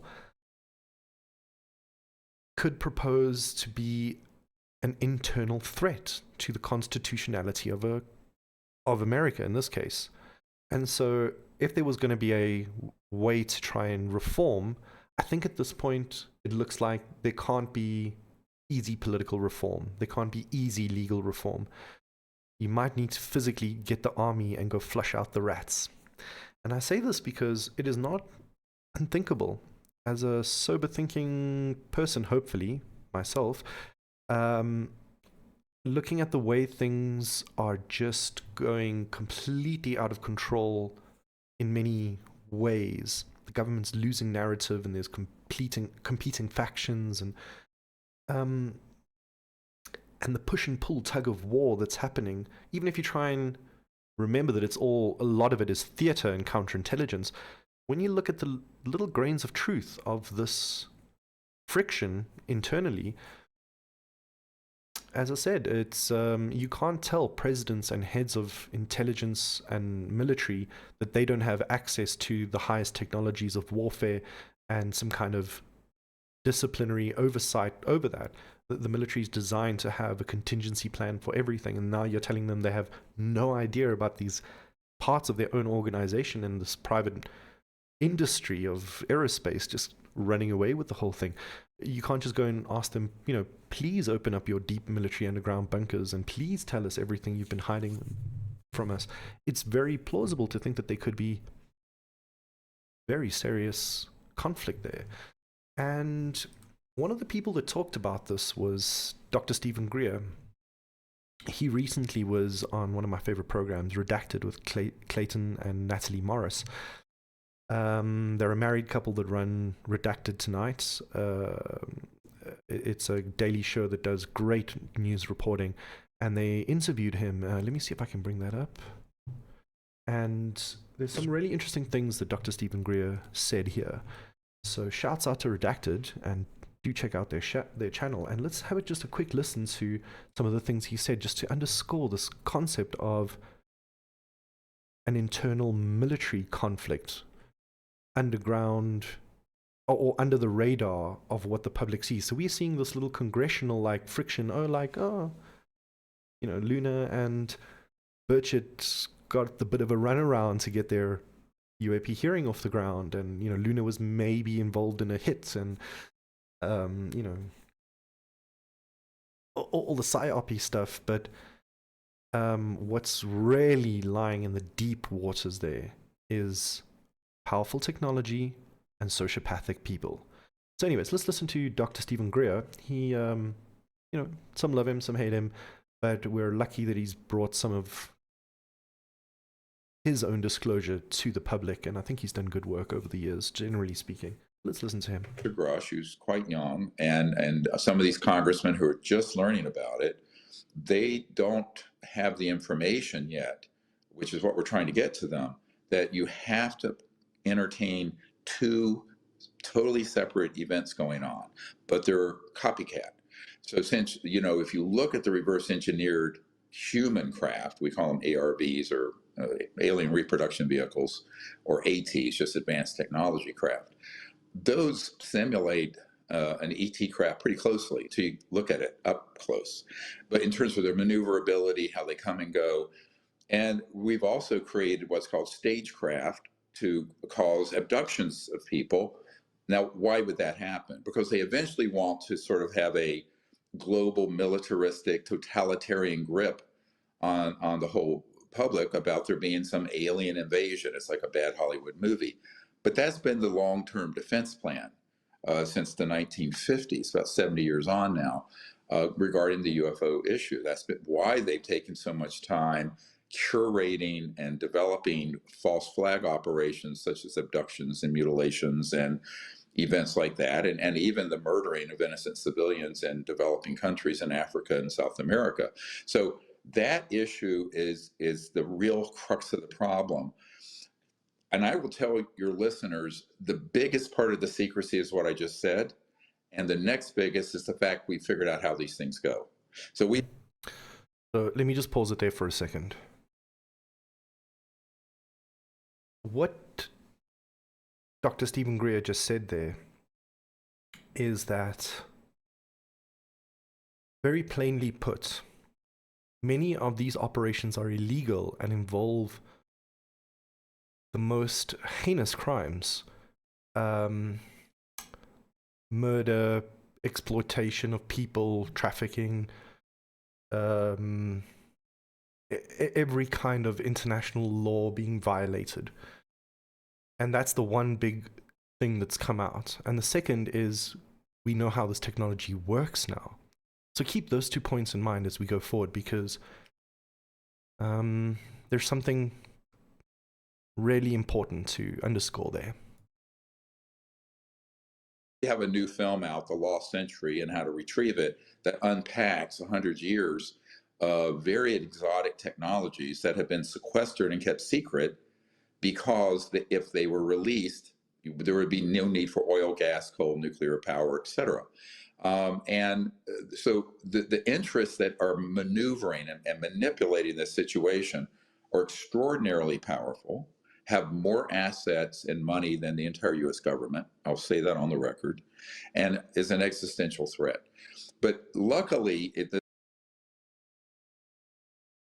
Okay, and if you didn't catch that, he just said there that this secret entity, in his opinion, has more money than the whole US government in its annual budget. Think about that for a second, that the amount of clandestine operations, the amount of many clandestine operations in the fold available to these people with advanced technologies allows them to accrue huge sums of wealth hidden and stashed in all kinds of shell and other bizarre ways of laundering their money.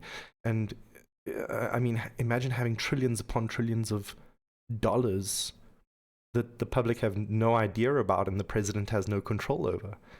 And then the second thing is, of course, the amount of secrecy that goes into that sort of black budget. And it's beyond a black budget, because there is some part of the budget that is officially kept off the books for security reasons, but this goes beyond that. So let's listen a bit further. The Senate is about a year and a half ahead of the House, and there are people we're working with there who fully understand this crisis.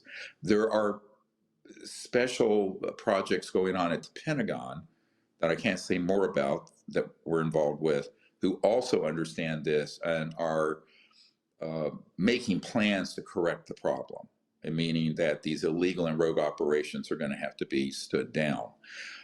One thing I want to ask your viewers, if you are in these operations currently, I know you don't know this unless you're very senior on the management level, corporate or government.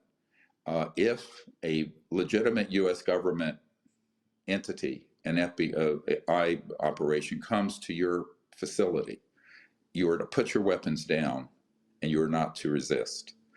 Now, the reason I'm saying this, and I know it's ominous, is that these projects cannot be allowed to go on indefinitely. The gaslighting, the dissembling, this could go on for another 50 years.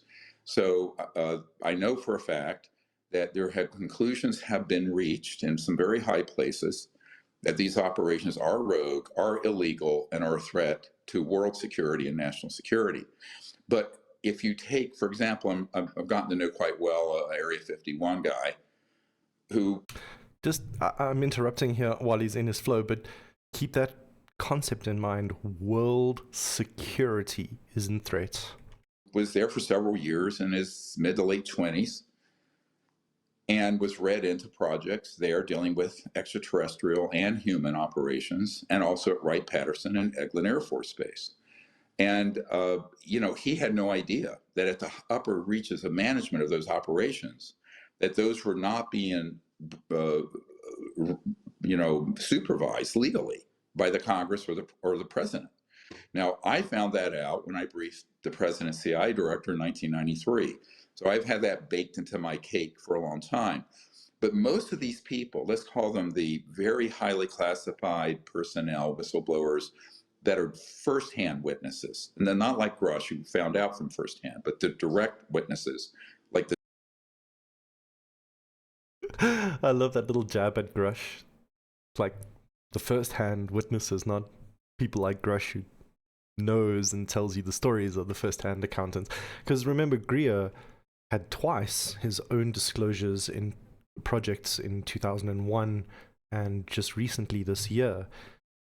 Grusch kind of took the air out of the room this time, and 9/11 took the air out of the room for Greer back in 2001. So it's funny when he makes a little bit of a stab at Grusch about that, but Greer's brought forward some really credible witnesses, even ones that have worked for defense contractors like Raytheon, which is something that I'm going to get into in just a moment. Let's listen further. The Disclosure Project has. They have no idea that they're in an illegal project, but they need to get this message very quickly because they cannot. I understand that it's the chain of command and they're following orders, but at this point, read between the lines. The majority leader of the Senate is taking action to get to the bottom of this because he's not been read in. And that's Matt Gaetz at the moment. Oversight committees, the Senate Intelligence Committee, the Armed Services Committee, senior people in the Pentagon that I briefed in the past, and for heaven's sakes, the sitting CIA director that I briefed. You can't have a project going forward that's acquiring extraterrestrial vehicles, reverse engineering them, developing advanced technologies that fly like a UAP, and do this all without oversight legally. If you do it that way, it is a rogue and unconstitutional project.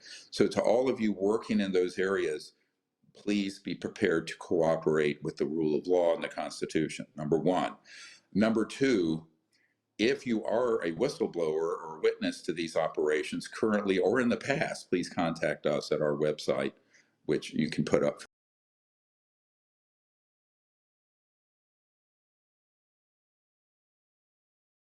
So my apologies, I cut that a little bit short. But what Greer goes on to say there is basically say to people in these projects, when the cavalry shows up, when military force comes to open up these projects, please do not resist, put down your arms, and let the due processes of the law, who are bound by the Constitution, come and do their constitutional duties, is basically what he kind of ends off with there. And that's quite a big statement, because the other thing he says there is that the oversight committees and the Senate committees and the Pentagon and all of that, they haven't been completely brought into the fold correctly. That's why they're sort of doing their own thing now, and it's creating panic in the intelligence communities and in RO and, you know, all these other factions that have geared up. But he also mentions that a lot of these people don't know what's been really going on. Greer has been bringing forward witnesses and been involved, battling in a certain sense against the shadow government, let's call it that, for, decades, 2 decades basically. And for him, he understands how the game works. Many others don't. And what I want to bring your attention to now is an example of that. So one of the congressional visitors to this hearing was Alexandria Ocasio-Cortez.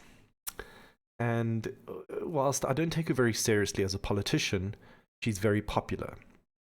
And although she's been groomed to be politically active the way she is my opinion, she does, at least in this context, provide us with some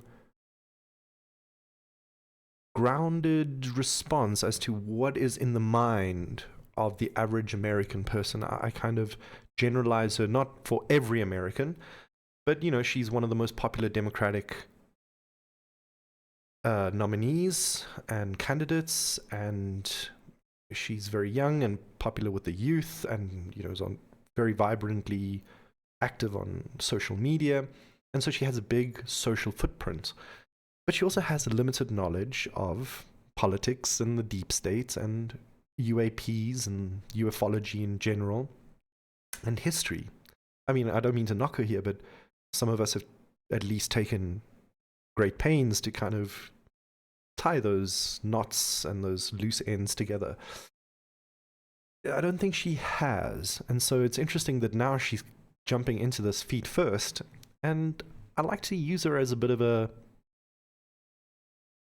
test subject in a certain sense, as a counterbalance to someone like Greer, who's deeply involved and knowledgeable, versus someone who's daintily kind of la la la la la through the whole UAP thing. and just has great interest in it. Let's see how she thinks about this whole event, the whole UAP hearing. It's very fascinating because her views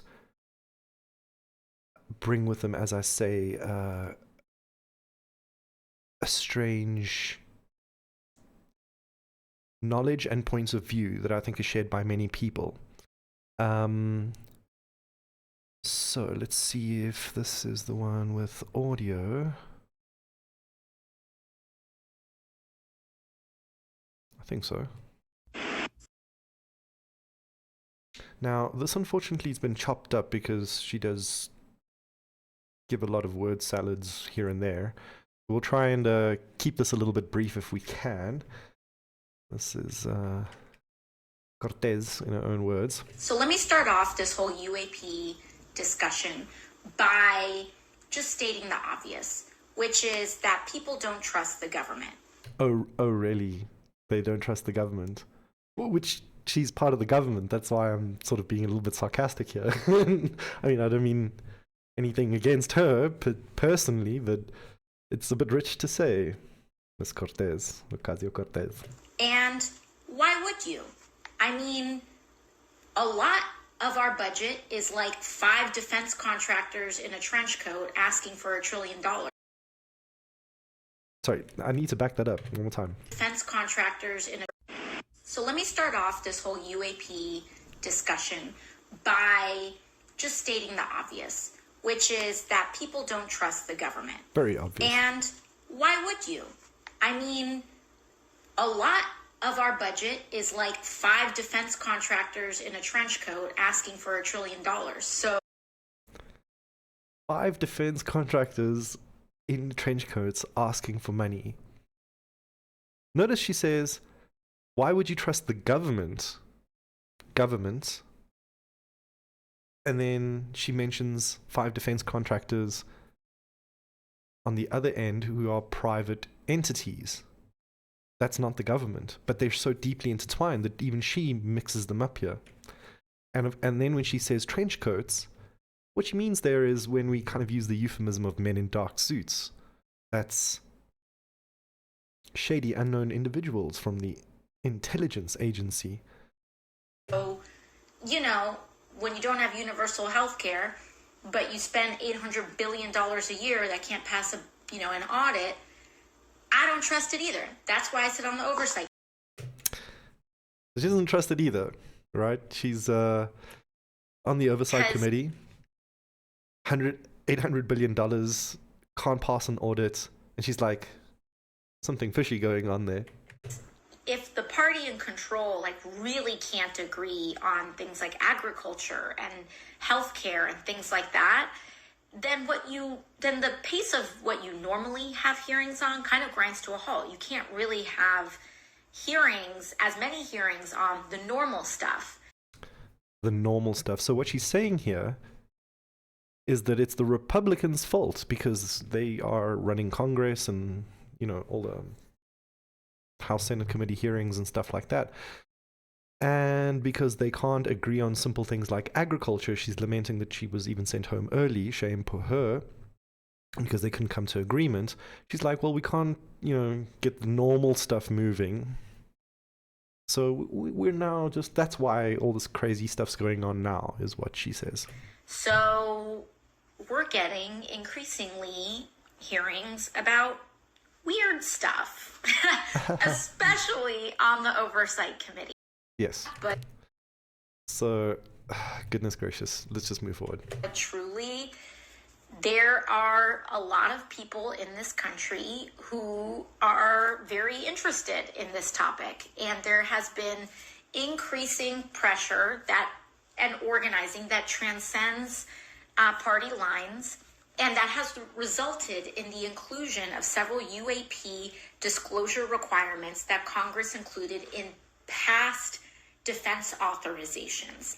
And so there have actually been task forces that were mandated by Congress in recent years, and there's more legislation this year.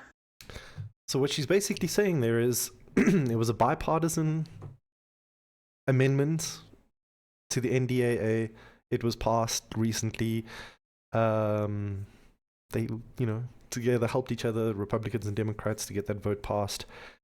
And what she also does very simply in her own way is point out, oh yes, and the funding for this, comes from a previous defense thing that now we're kind of piggybacking on, and that previous NDAA is really what powers the defense and emergency resolutions that have leached their ways into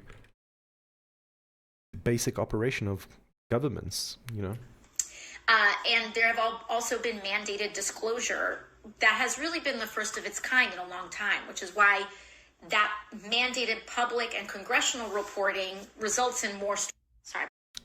Her phone died, basically. But that's the thing that we were saying about how part of this mimics the JFK Records Act for disclosure, and it's also storing a lot of the records. It's finding ways for whistleblowers to come forward, this and this and this.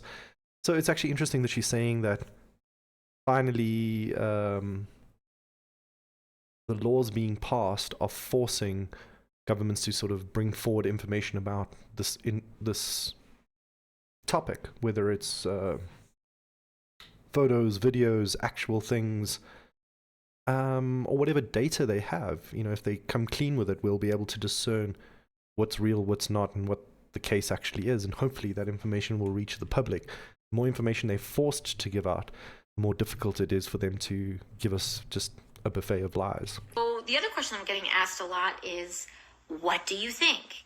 Yes. And what do you think? If I just put on Not that I really care, but I mean, it's just, again, this is an interesting example of just generally what's in the social media zeitgeist. My investigator hat, which is the hat that we all put on the Oversight Committee. It is part of our Article 2 responsibilities under the Constitution. Witness testimony is important. You cannot rely on witness testimony alone, but it is very often a helpful starting point because it is completely different when a person decides to say something to the media or say something in public versus what they say under oath. When a person is willing to go under oath and risk perjuring themselves or risk being held in contempt of Congress, that's a very serious thing. And so you have to take the things that they say seriously. So she says it's not the only thing, but, take it for what you will. At least it goes under some kind of laws that give it some kind of legitimacy. That being said, there have been instances where a person may have said something under oath and they were mistaken. Cue good old James Clapper. Now, it doesn't mean that they were lying. It could have been truly what they thought was the truth. Now, I'm not speaking to any of the witnesses that we heard from this week. I'm just talking about investigative principles. Now, that being said, taking something under oath, and if someone levies a very serious accusation that potentially has to do with wrongdoing or something going on, it can be grounds to investigate further, which is why it's very important to listen to the specific words that a person chooses to say under oath. So again, this point is whether you believe in what's going on or not. These people have to come forward and say what they mean, and really have at least some semblance of accountability that the Congress can investigate further or can bring to the public knowledge. Let's listen a bit further. That there are phenomena that have been identified by pilots, both, either commercial, military, etc., that have gone unidentified. Sure, yeah, I think so. I think that's fair to say.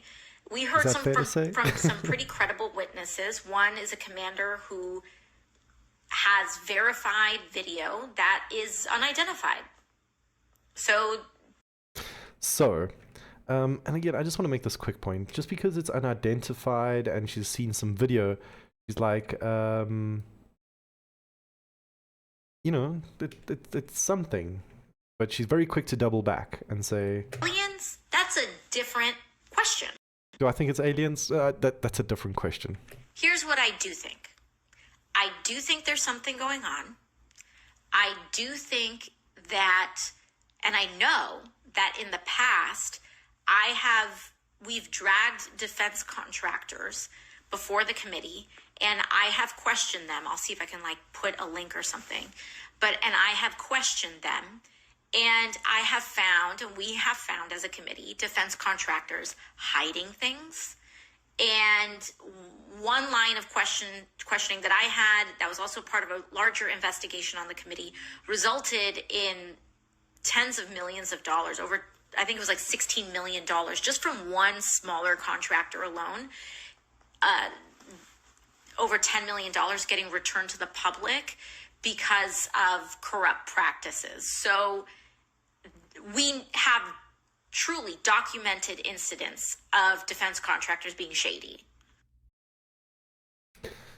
And I mean, that's a bombshell. I mean, here is little old AOC plunging into the waters of UFO conspiracy and not really knowing that the main thrust of the biggest danger within this community is the aerospace division. I mean, for example, when we look at how Caddy revealed from Hunt the fact that JFK was assassinated because he wanted to show the Russians what they had on the aerospace side for combined lunar projects. They reckon that some of the assassins were working for Boeing, were aerospace. And if you want to get a really good account of that, I again recommend Daniel List's show on The Dark Journalist. Let me just pull up this little section from his Twitter account, and we can just listen to that, because you see, people like Ocasio-Cortez are completely unaware that the aerospace and public defense contractors have themselves created a breakaway from the rule of law and general civilization. Mix that with a bit of government, mix that with a bit of occult esoterica, and you've got yourself a bunch of crazy sociopaths with very, very powerful technology. And I mean, she questioned some people in a greater this is AOC, questioned some people in a greater investigation that managed to recover a few tens of millions. But she just said at the beginning of her video that, there's 800 billion the Pentagon has lost that they have no accountability for, and that's not even withstanding the deep black budget that is nowhere to be found on any records whatsoever. So, again, just to square what I'm about to show you here, this is E. Howard Hunt. This is Caddy talking about how his close associate Hunt tells him about how Kennedy was assassinated by aerospace. And remember that Hunt, Caddy was the lawyer that also represented the Watergate burglars and has very deep knowledge in this whole thing. So anyways, this is from Dark Journalist. Highly recommend you check out their channel.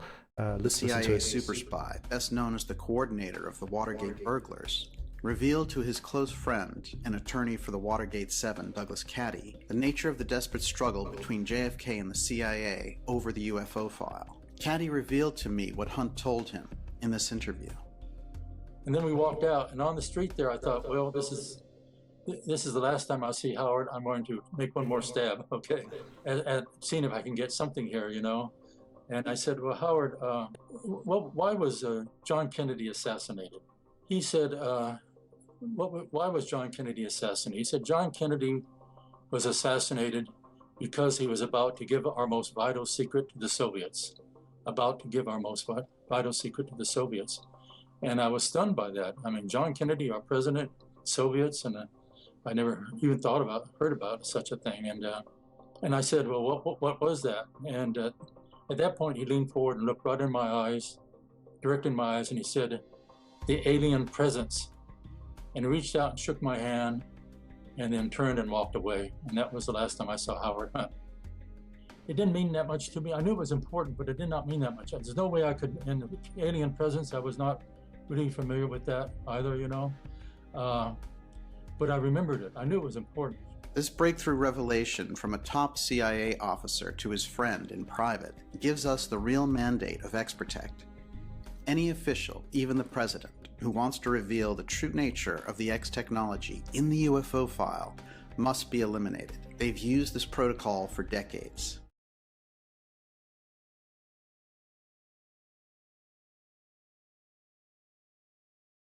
Sorry, I was getting feedback there. Through that whole inquiry, we can see how the aerospace division and the CIA were deeply involved in all of this, because remember, the rocket program and the space program were some of the highest secrets that the military had after the atomic program, and sometimes, in some cases, higher than the Manhattan Project. And these were run by defense contractors and the military and the intelligence agencies, and that realm of secrecy kind of is what bred this insidious group. You know, so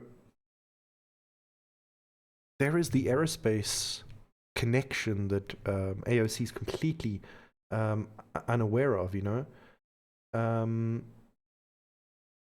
And the other thing that you know, she mentions there are the Boeing contractors, and that was exactly the aerospace division that was deeply tied into the Kennedy assassination and many other shady things, along with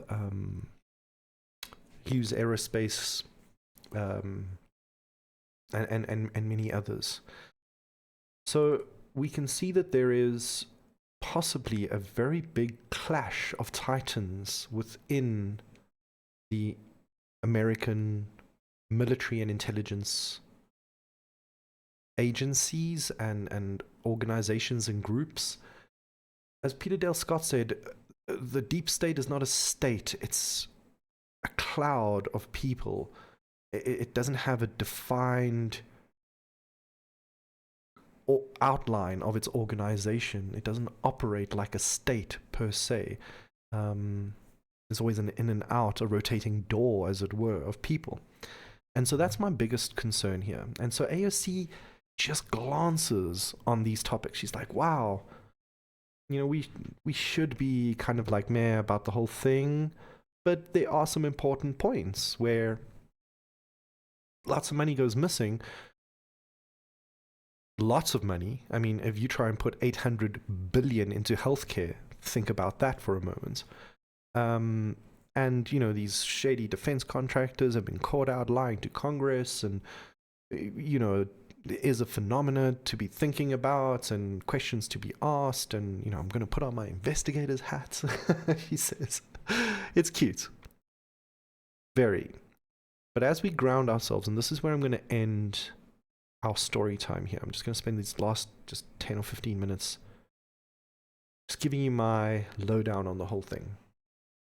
She glances on some super serious points. One, that if it wasn't for these laws, there would be, for the next who knows how long, no oversight. We wouldn't know what these shady men, these shady groups of defense contractors in trench coats are actually doing. So, oversight, one.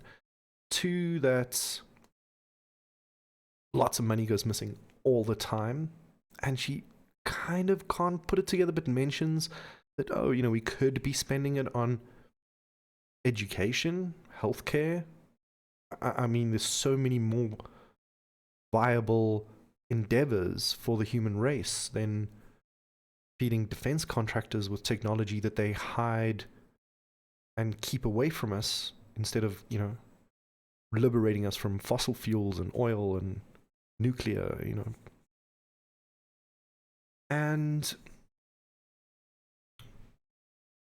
with some of these other things that we've seen in this hearing, I was very excited to watch the whole thing, and there were so many interesting questions. I can't believe we could see them on the congressional floor in public. It's great. That's fantastic news. Thumbs up. But as this information is now coming into my mind, and as I'm lining that up with the fact that laws are changing, public discourse is changing, and something new is emerging, I look to this new thing and I'm saying, okay, who's pushing it forward? Ocasio-Cortez, Burchett, Luna, Rubio, these are career politicians. They don't live the same lives like you and I do. They're just trying to get votes. That's their job. They're trying to get your attention and opinion and, be president one day. They're not like you and I on that same level. And as they get roped into this secret realm of cloak and dagger, UAP, UFO phenomena that they have to get into skivs to get the secrets, and then somehow tell the public without telling the public, all without real evidence and stuff so far. Whilst I appreciate the efforts, as I soberly come back to my senses and I put that back into its right framing, and I adjust the lens a little bit and try to think to myself, what are they missing? What is she missing here, AOC? What is the real thing that UFO Twitter is not underpinning so well? What is the real threat? What are the puppet strings? Some people like David Lists from Dark Journalist, he's got it. Alex Jones, they've got it. They understand the history of the deep state and the possibility of what we're seeing here as a dog and pony show. And they're smart enough to pick out, for example, the parts that are useful and the parts that can be used against you, both valid and invalid truths, whatever they may be. But for me personally, as I ground myself, because remember, it's going to be a wild ride. Lots of information and changes are going to come at you thick and fast as the narrative begins to unravel, as technology becomes more accessible, as people, in a certain sense, make their voices heard, that they want knowledge. They don't want to be treated like children. They must make informed decisions. They can't do that if they're not told the what of what. Whether it's Corona, whether it's UAPs or 9/11, the truth must out. And as I say, as I ground my feet and look to this information, I must be honest and say that a deep anger and sadness actually begins to swell.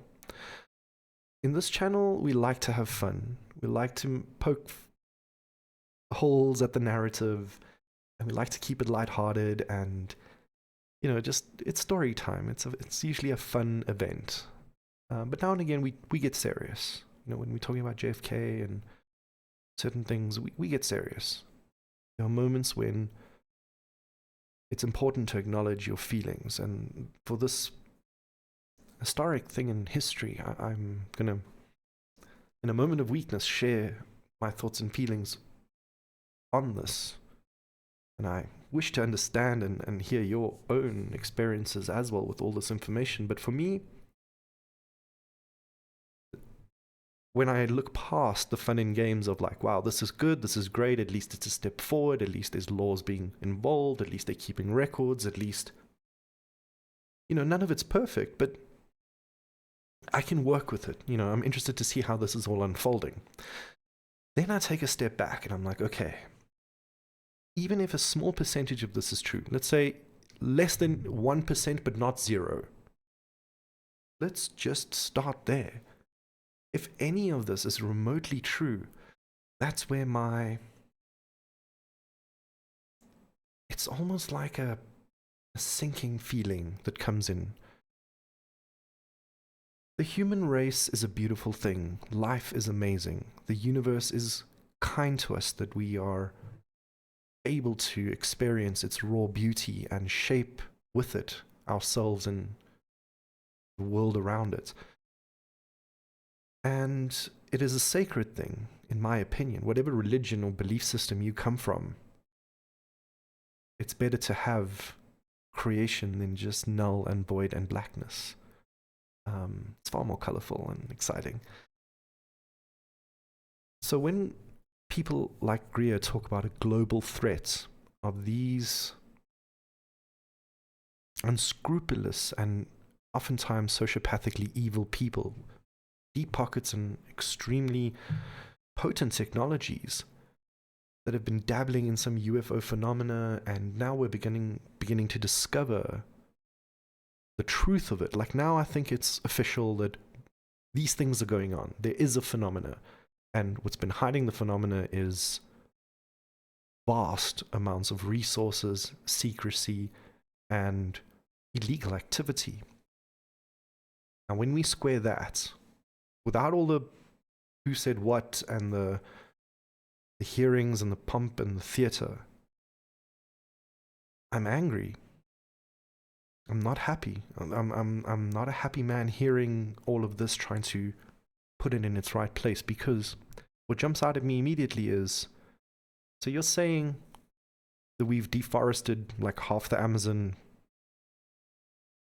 because we can't keep, the government or whoever can't keep control over rogue entities that steal away secret programs and have technologies that could revolutionize the world. I mean, that alone is mind-blowing, that we destroy nature for fossil fuels, and these people must be laughing behind our backs, going like, we're talking about zero-point energy systems and warp travel and all this other stuff.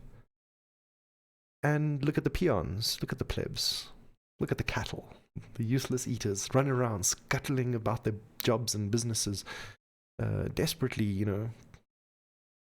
poaching rhino and dealing drugs and cutting down forests and poisoning waterways. For what? Because energy is a scarcity, and they have the solution to this and have had it for a long time, it seems. That's disgusting. That's just one part of it. Then comes the money. A lot of these senators, some of them in the hearings, one of them was Miss Mace. She's easy on the eye, let me just say. I appreciate just... What can I say? She's, sincere in her arguments. And again, some of these people are reading questions that people gave them. They don't really know what they're asking, but, it was cute. But she asks, for example, who's funding all of this? Where does this money come from? What does Grusch answer? Well, we'll have to tell you that in a skiff. I'll give you lists, I'll give you names, I'll give you places. So, there are many people that have, I'll give Grusch this. Many people have said that, he talks in riddles and legalese and maybes, buts and ifs and sort ofs, and, this may be the case. But there's odd times when he's been absolutely clear, been like, yes, I know of biologics, I can give you the lists of where they are. So, whilst some have criticized him for being a little bit,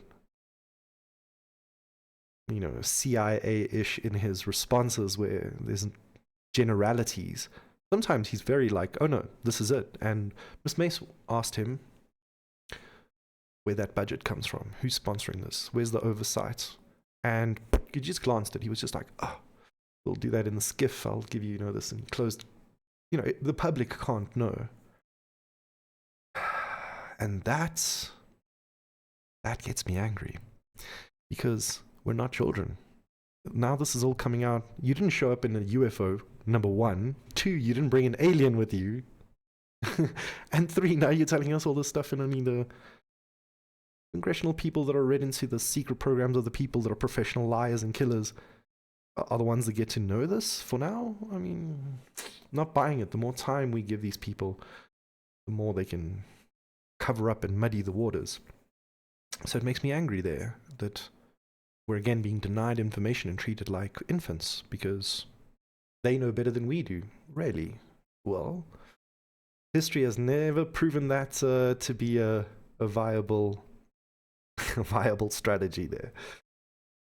But the other thing is that have come up is that there's been every amount of illegal activity involved in these projects. Assassination, trafficking, even the most unconstitutional torture and retribution for people trying to come out and tell the truth and all these things. And again, if even a little bit of that is true, like as I say, when Grusch comes out, he's all happy and smiles and goes on News Nation. And we kind of showed you when Greer's guys come out, they're emotional. They know they're putting their life on the line. Grusch, not so much. So we can see he's a CIA asset. He's not afraid of saying, like, oh, yeah, biological entities, you want a list? I got a list for you. When Stephen Greer's guys came out, they're like, my life almost destroyed. If it wasn't for Greer, I wasn't able to put my life back together and even stand here and tell you this information because I wanted to just destroy myself because my life had been turned inside out by these secret forces for my knowledge, So quite a different take from those different ends. But again, all the same, just putting it all in its right place.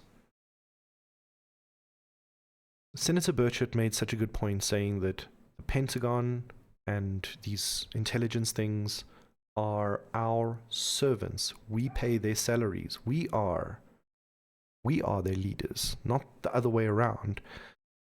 So when they keep accountability, and that's where all this mess started to begin with. When governments and intelligence agencies think they know better and keep information away from the public, you might dangle a little bit of like, oh, well, we'll disclose some records and we'll keep some records this time. And that makes me angry. It's been 80 years. What's going on here? The JFK records didn't all come out. Don't give me this lip service that these are sufficient laws for this to really make an impact. It's a good start, but now that I've absorbed this information, I have to shake my head at it. It's not good that the people taking lead on this disclosure subject are mostly the most adept at lying, cheating, killing, stealing, and forming narrative of counterintelligence. I'm talking about CIA, NSA, DNI, DAI, or the whole alphabet soup, and the government people, cronies, and the aerospace, private defense contractors, all of them. It's an affront to humanity for these people to be treating the rest of humanity like cattle. And whilst I'm happy that we're kind of making some kind of a progress, as I digest that and I'm like, okay, great, I'll take the good for what it is, and I'm happy that this is happening. But at the same time, I'm just so deeply reminded about how much of this is another slap in the face to the public and another, don't worry, dear, go off to bed. The adults in the room will take care of it. And almost swore there. Where do they get this right? With all the damage they've done, with all the corruption that has come out over the years, with all the ineptitude that we see around us. At least if they were running the place nicely, we might say, hey, maybe we'd believe you. But almost everyone's living paycheck to paycheck who's got like a normal job. It's only the elite that are running around telling us we must stop farming and, change humanity as it has been for thousands of years. There is a deeper agenda there we need to be careful of. And how deep that agenda goes is really up to us to now begin to unravel. So this is where I'm going to end StoryTime 20. And although I'm upset, I am a little bit, when I first started to contemplate these things and I just closed my eyes and let all that information just quiet for a moment and put not the narrative, but the information in its place, I almost broke down. It was humanity deserves better. You and me deserve better. Our children and forefathers deserve so much better. A lot of personal choices will lead you into a happy history or a negative one. But there are some forces that we can't control that we should be able to. Humanity has lost control of a cancerous section of itself, of these sociopaths, and it is a blight holding us back. And it really has abused the people of this earth and all living things on it, and all living things visiting it even, it seems. It's not good. We should be using our technologies for expanding our horizons, for finding more fulfillment, for gaining more truth, more wisdom. Hiding this stuff from us only enforces the very control structures that have kept us in the dark all this time. So there's still a big uphill and a big fight to be had here. And, I wanted to just mention that I allow my emotions at this moment to feel those experiences. The one thing we mentioned that is an important tool that is and will become the most important tool that you will ever have is yourself, your own knowledge, being, and cultivation of your experience. I don't mean to sound like some esoteric guru here or anything like that. But some things come from your own perception. You are the author of your own destiny. And so it's not a bad thing to feel emotions. It's not a bad thing to feel overcome and cry because things are beautiful or difficult or have struggle. The question is that you're in control of those emotions. You let them happen when they do, or run with them when they have their special time and place. A lot of the narrative around us is trying to control that without your consent. So the biggest tool you have in this whole mind-bending experience of truth and the nature of reality, ultimately, is keeping yourself in check. Be happy with who you are and know the choices you can make, both within yourself and outside of yourself. That's the most powerful thing. Anything beyond that you can't really change. You just have to be happy and say, well, I tried my best. And I feel connected with the people around me and the goodness of this world, whatever you call that. These are the things that the mystery schools have taught us are very, very important, because they are the foundations of a divine connection that we seem to share. Looking at all the remote viewing and extrasensory parapsychology that we've dabbled in this in these series, or in these episodes in this StoryTime series. So this is the positive message I want to leave you with. Although we should be and deserve to be extremely, extremely angry and demand to be respected and not be treated like children, and it's a serious business and you have the right to be angry. Choose your battles well. Choose your moments well. You have the right to feel that way. So feel it. And I say this because you can't feel that way all the time. The psyops and the narratives feed off emotions and attention. They try and suck every bit of it out of you. And so that's why you should keep your emotions and your energies for the positive things and choose when you want to use the tool, the necessary tool of sometimes being angry and having to set your boundaries. But let that be a moment that you choose at a specific point of your own volition. And, just to soften that message up, I'm going to leave us with a meme. Just to kind of, in a certain sense, get an idea of this emotional fatigue that is pushed on us constantly, day to day to day. These hearings are pretty much disclosure, and yet if I sit at the dinner table and I tell my family, aliens are real and everything, it's still not. People ain't got time for that. We're with our backs against the wall, and we haven't really been vectored in to this understanding well, because the few times that you can approach it, there's so many lies and things to discredit you that they can easily just, oh, you're a tinfoil hat, QAnon, whatever negative, pejorative label you get associated with.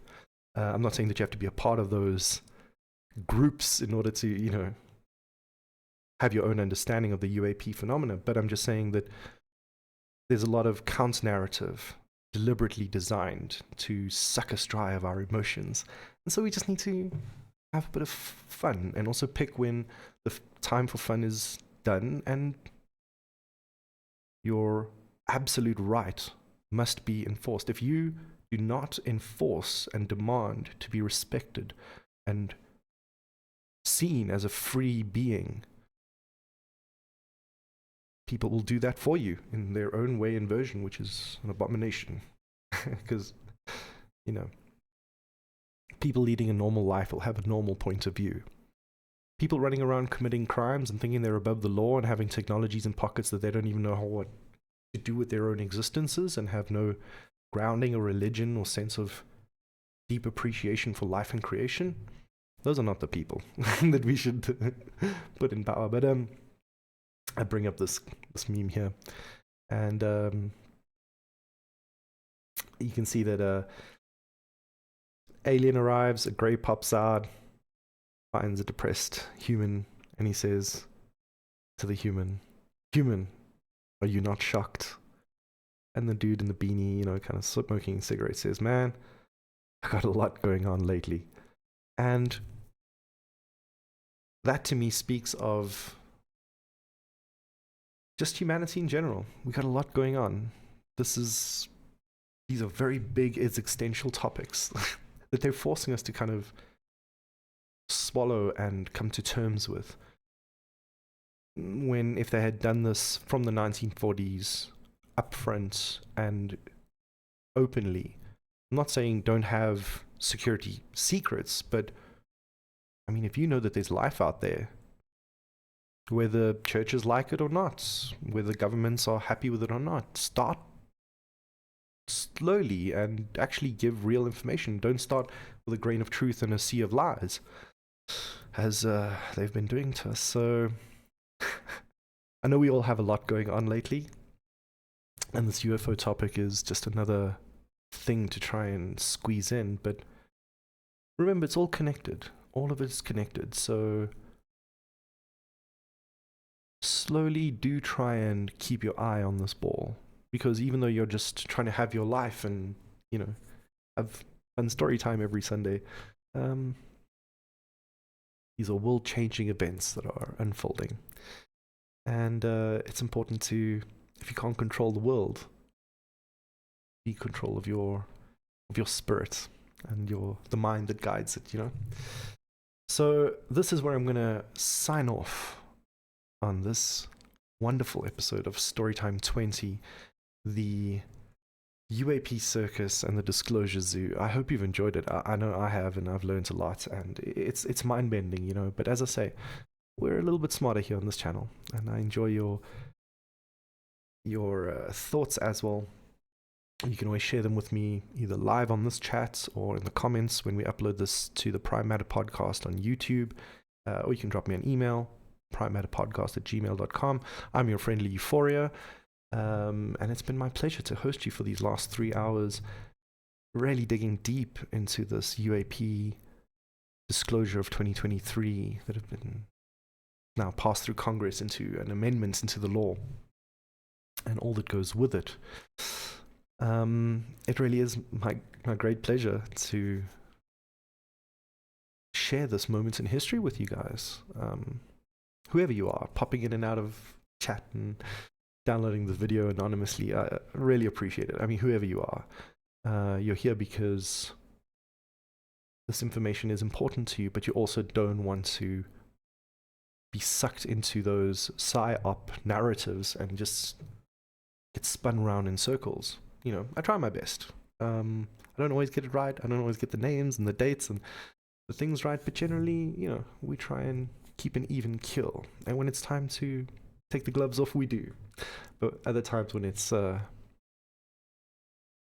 when it's the moment to relax and just enjoy and experience life, that's important too, all in its balance. So with that, I hope you have a great week, and I hope the story time balances out the uphill as we tend to our lives. You know, as the Monday begins and the month changes over, we're now, can you believe it, into good old August. The year, where is it going? Anyways, ladies and gents, love you all long time. Thank you so very much for joining me. I appreciate you all. Look forward to hearing from some of you, or all of you, whoever chooses to. And if not, yeah, just been such a pleasure to share this journey with you, and we'll have another story time next week. So catch you then. And this is Euphoria, signing off and wishing you a blessed just progression to the rest of your week until our next meeting. Guys and girls, thank you so much. See you in the next one.